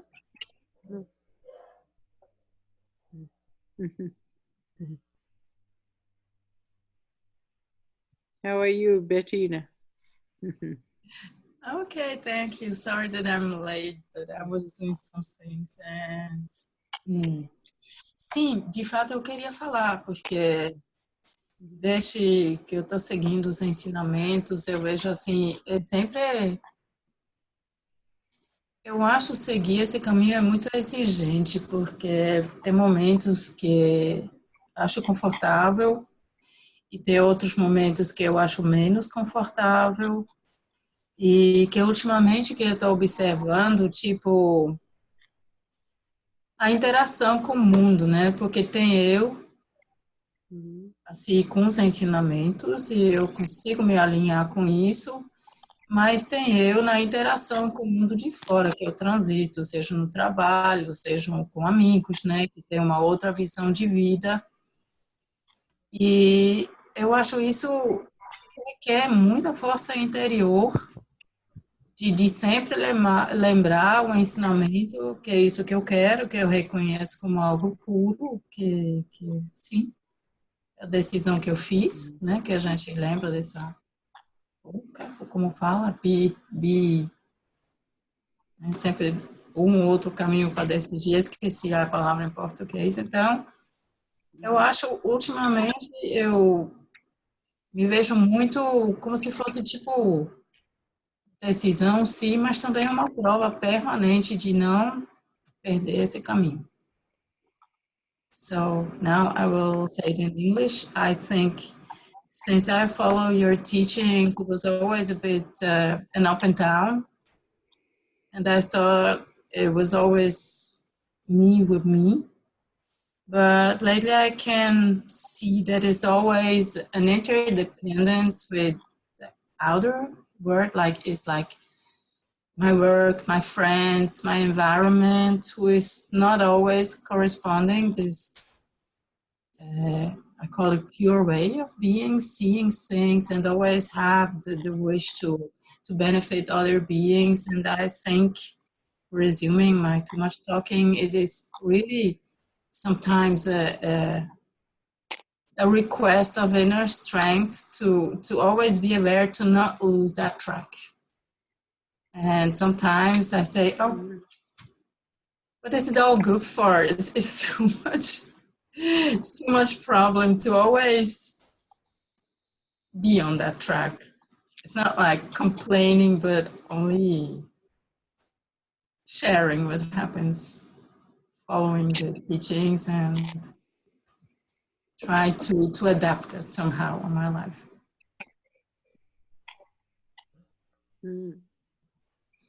Yeah, you know, we're not perfect, and we have an aspiration to be a better human being and to make our life a benefit for others. This is our aspiration. This is our wish. It's not easy. We're working with lots of psychological habits and tendencies. We understand that. We're working with a lot of confusion. We understand that. And things are not always going to be the way we want them to be. We understand that, yeah? This is all part of the path. You know, when things are not the way we want them to be, it gives us a wonderful opportunity to see our habitual reactions to things. And when things are going the way we want them to, then it's like an anesthetic. We don't really examine very much. It's all, you know, everything's fine. There's no real problems or challenges to deal with, you know. Everything's fine, lovely. Yeah, it's not really that way, but it's like an anesthetic, you know. It's it can be quite deceptive when things are going the way we want them to go, that actually we think, oh, our practice is going very well. It's the ups and the downs that are really the teacher here. You know, it's like we have to say thank you for another opportunity to learn something, to see something. Yeah, and we know, you know, we're going to make lots of mistakes, but we're not just going to leave them as mistakes. We're going to learn from it and we're going to grow, and that's all part of the path. So you don't have to be so hard on yourself. You know, it's like you've got this wonderful opportunity. And how few of us even know that we have this opportunity? Yeah, very few of us. It's so rare, so precious. So whatever we can do, however we can do it in the best way that we know how, that's what we do. And keep going, keep swimming. Yeah, you know where you're going, and hopefully you know why you're going there. Yeah, because that will motivate you. If you know where you're going and you know why you're going there, you've got a direction, you've got an aspiration. But if you don't know what you're doing or why you're doing it, then it's really like a blind person just going round in circles with no way out, because there's no direction. You've got no idea where you're going. You've got to have an idea first. And then you've got to value the idea as being something important in your life. And then, yes, if things go well, fine. If they don't go well, fine. We learn from it. Whatever appearance arises, remember, this is the path of appearance. Don't forget that. You know, it's so fascinating why things appear to us in certain ways. You know, all this, you missed the teaching earlier, you would have understood more about this idea of appearances. Because we have these filters on our glasses that always make us see things as red or yellow or blue, or, you know, we don't even know that we have these filters. We just have this conditioned perception. And because we're so familiar with seeing things through these distortive filters, that's our reality. So we react to the way we think we see things.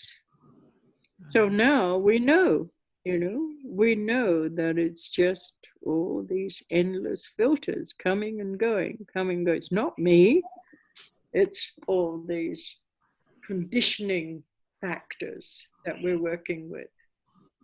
How wonderful to know that. Great, lovely. Keep going. Thank you. Fine, relax. Don't give yourself such a hard time. Yeah. Okay. We're not perfect. If we were perfect, we wouldn't need a path. Yeah. I made so many mistakes. I can't tell you. You know, I've been playing this game for 50 years. 50 years. I've been on a so-called path. How many mistakes have I made in those 50 years? But I didn't give up. Yeah. I learned from my mistakes. Keep going, keep going. Mm-hmm. Okay. Thank you. Okay. Nós não somos perfeitos. Nós não somos perfeitos. Nós temos a aspiração de sermos pessoas melhores e de fazer da nossa vida algo benéfico, né, para todos os seres. E é verdade, por vezes parece algo muito desafiador, porque nós temos muitos e muitos hábitos e tendências, muitas e muitas confusões, mas tudo é parte do caminho. E nós precisamos ver tudo, né, como uma ótima oportunidade. Por vezes a gente quer ficar anestesiado, né? Nós não queremos ver muito. E aí, quando nossa prática vai bem, quando tudo na nossa vida está caminhando bem, a gente julga que, nossa, minha prática está indo muito bem. Mas é justamente nos altos e baixos que acontecem na nossa vida, é justamente diante de situações mais desafiadoras que nós devemos agradecer. muito obrigada por essa oportunidade. E nós vamos crescer e aprender diante disso. Vamos agradecer de coração pela oportunidade que está sendo nos oferecida.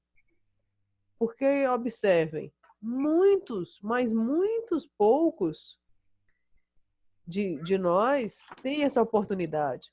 Tem a oportunidade de ter acesso a esse tipo de conhecimento. E tudo que nós precisamos fazer é continuar nadando. Porque nós sabemos para onde nós estamos indo e sabemos por que nós estamos fazendo isso. E para que nós estamos fazendo isso? Se você não sabe para onde vai, se você não sabe por que você está seguindo o caminho, é como se você fosse um cego para o qual não há saída. Então, se tudo vai bem, tudo certo, tudo tranquilo. Se tudo não vai bem, tudo certo, tudo tranquilo também. Lembre-se, esse é o caminho das aparências. E é tão fascinante isso. É o caminho das aparências porque nós temos os filtros na nossa percepção que fazem com que nós vejamos que algo, uma situação ou uma pessoa aparente ser de uma determinada maneira porque nós temos esses filtros. Só que nós não sabíamos que tínhamos esses filtros até então. E por não sabermos que tínhamos esses filtros, nós reagíamos imediatamente, independentemente do que quisesse que nós estivéssemos vendo, pensando, sentindo. Mas lembrem-se, você não é esse filtro. Lembre-se de dizer a si mesmo, eu não sou isso. Esses são os meus padrões de condicionamento. Esses são filtros da minha percepção. Isso não sou eu. Então, relaxe. Relaxe. Não se coloque em uma situação difícil. Lembre-se, nós não somos perfeitos. Eu tô jogando esse jogo, eu tô brincando com esse jogo já há 50 anos. E quantas vezes eu não já errei nesse caminho? Quantas e quantas vezes? Só que diante desses erros, eu aprendi. Eu aprendi com os meus erros. E é isso que nós temos que fazer. Relaxar e continuar nadando. That's it, honey. Muito obrigada, Carla, viu? Okay. Okay. Now, don't give yourself such a hard time. Stop beating yourself. You know, the point is we're learning from how things appear in our life. Fascinating. Why? You know, once you understand it's your mind that's creating all of this, wow, it's fascinating. Yes, well, how does it work? How is it possible? All my experiences are coming from my own mind. I'm generating these experiences. My mental processes are generating whatever I'm experiencing in the way that I'm experiencing it. That is absolutely fascinating. Yeah. So if you want to understand life, you need to find the source of experience. Yeah, because life is just countless experiences, isn't it? Yeah. And how we interpret those experiences being something positive or something negative, that's also the mind. So if we want to understand life, I think we have to get to the source of experience itself, and that is our own mental processes. I think it's absolutely fascinating. Yeah? You know, like me, I have a terribly scientific mind. I don't believe anything. You know, you can tell me something, I won't believe you. I'll think, I'll investigate, I'll contemplate, I'll question, but I won't believe just because you tell me something. Yeah. And that has a very positive side. And sometimes, you know, I can be very stubborn. You know, people tell me, no, that's that's not good. I say, why isn't it good? You got, or they tell me this person is bad. I said, there's no bad person. I've got to, experience that person. Everybody has a different relationship. So I don't believe things that people tell me. I have to find out for myself. It's all very personal, how we see things, how we feel about things, how we interpret things and all that. So this is our path. Isn't it fantastic? You don't have to believe anything. You just have to look at your own mind. I think that's an incredible path. What other spiritual path tells you that? You don't have to believe this or that. No dogmas. But you do have to have an element of curiosity. You have to want to know what is the true unconditioned aspect.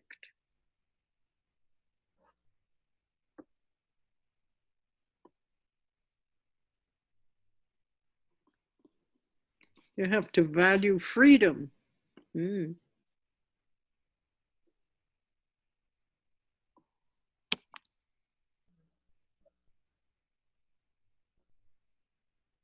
Okay, everyone.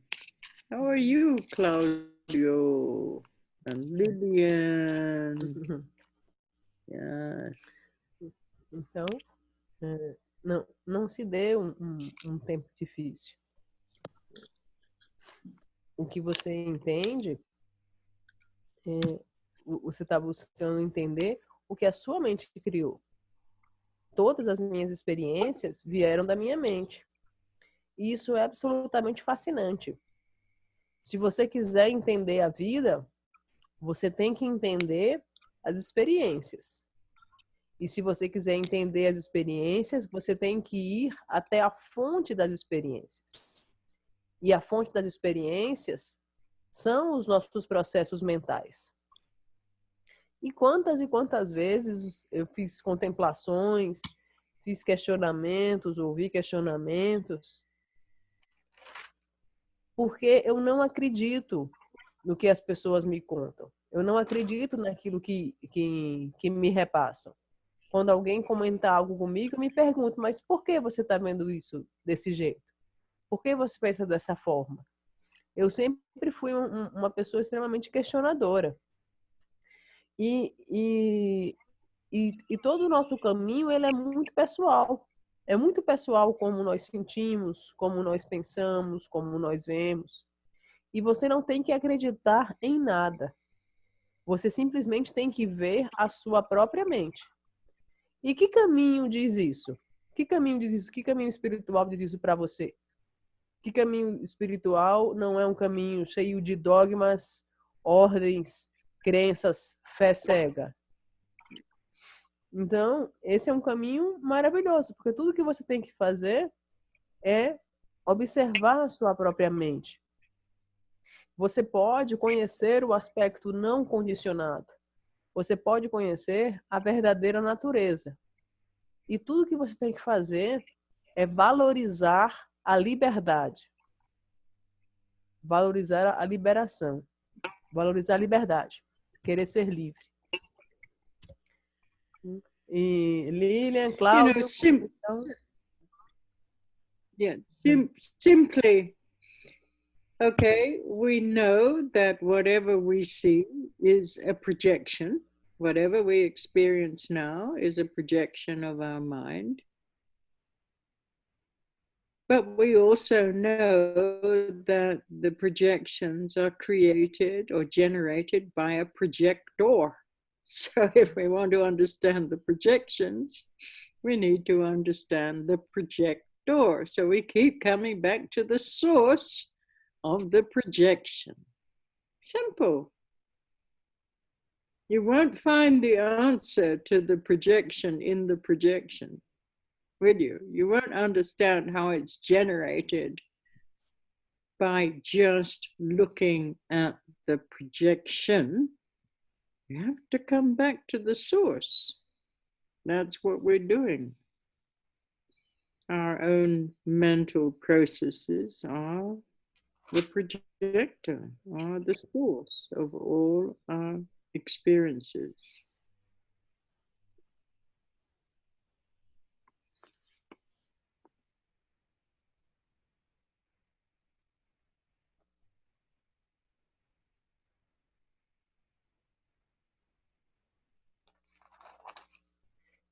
Simplesmente sabemos que o que vemos é meramente uma projeção da nossa mente.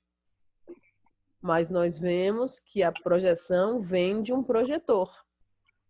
Então, nós devemos voltar para a fonte. Você não vai entender a projeção se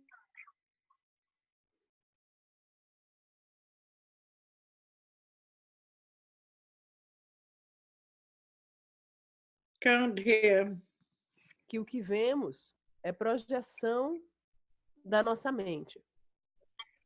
Mas também nós vemos que a projeção vem de um projetor. E nós nos voltamos para a fonte da projeção. Você não vai entender a projeção se você só ficar olhando para a projeção. Você tem que ir à fonte. Você tem que ir àquilo que cria a projeção. Você precisa analisar e estudar o projetor, que são os nossos processos mentais, que constituem a fonte de todas as nossas experiências. That's it, Tani. Okay, everyone. So good to see you here. And I will write out this prayer and then I'll send it to Carla by email, and then she can post it slowly for you. And we still have a short part of this text to complete. Not so much now. We're almost at the end of this commentary on this text. So I hope, if conditions allow, we'll finish this next week and then we'll start a new teaching next week.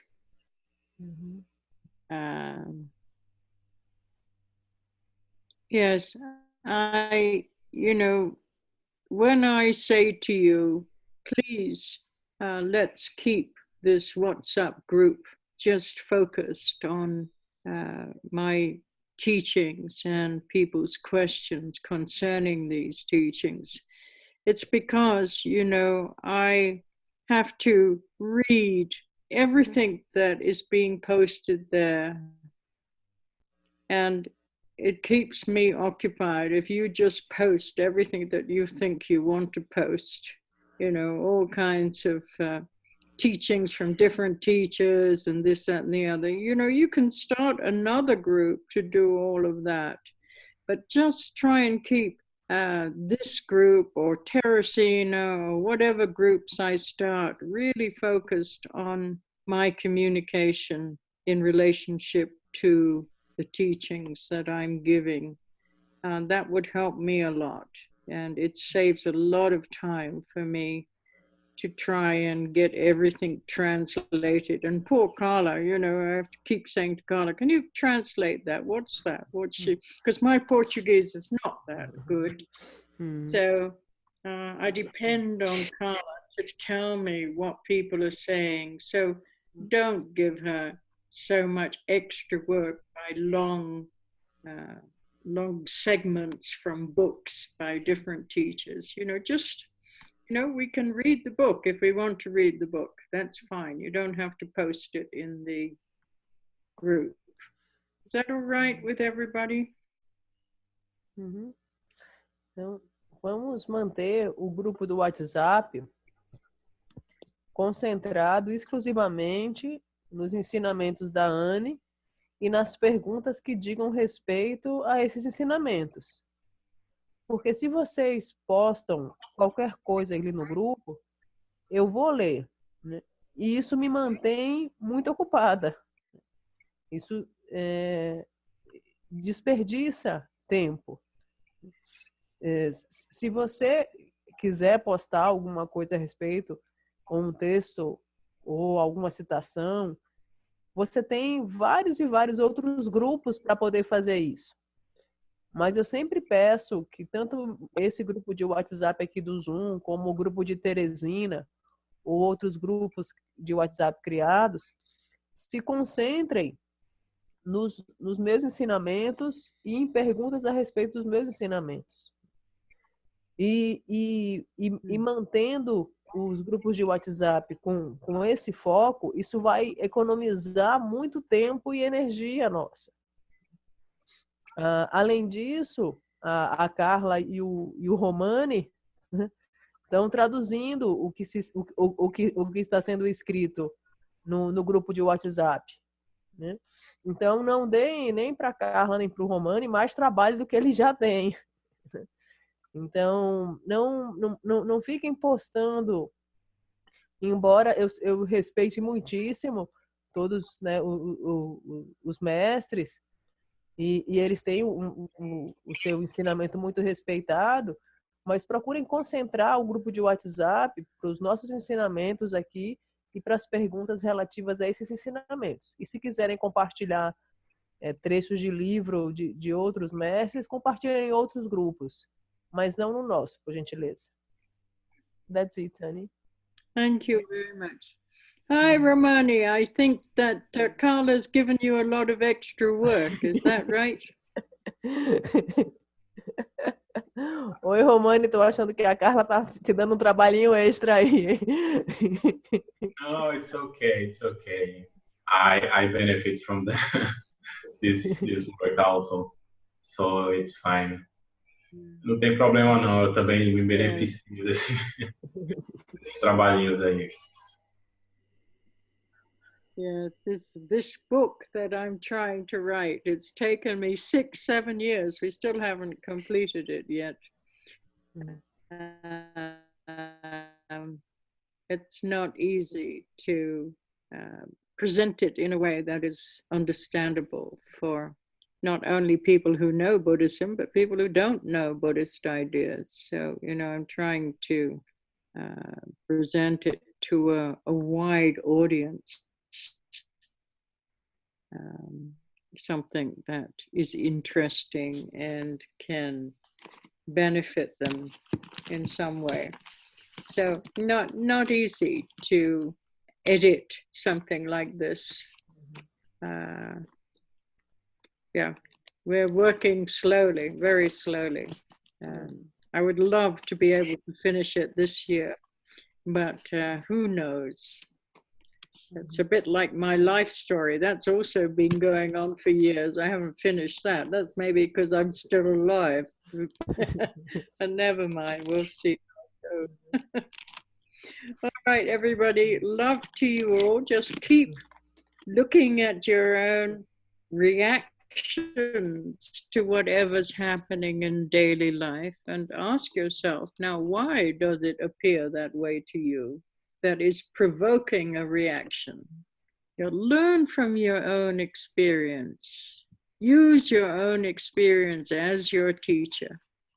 Don't just wait for me to come along and give you these kinds of teaching. Constantly, whatever's happening in your life is your teacher. So please take that opportunity to grow. Love you all. And if conditions allow, see you next week.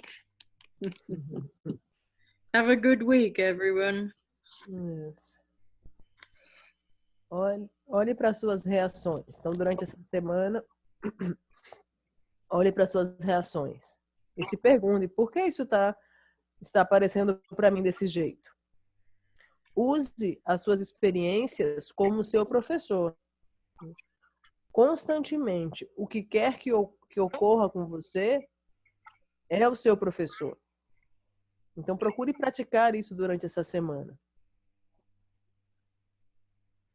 E se as condições permitirem, no próximo domingo nós estaremos aqui novamente. Okay. Love you. Ciao. Ciao, ciao. Tchau, tchau, Annie.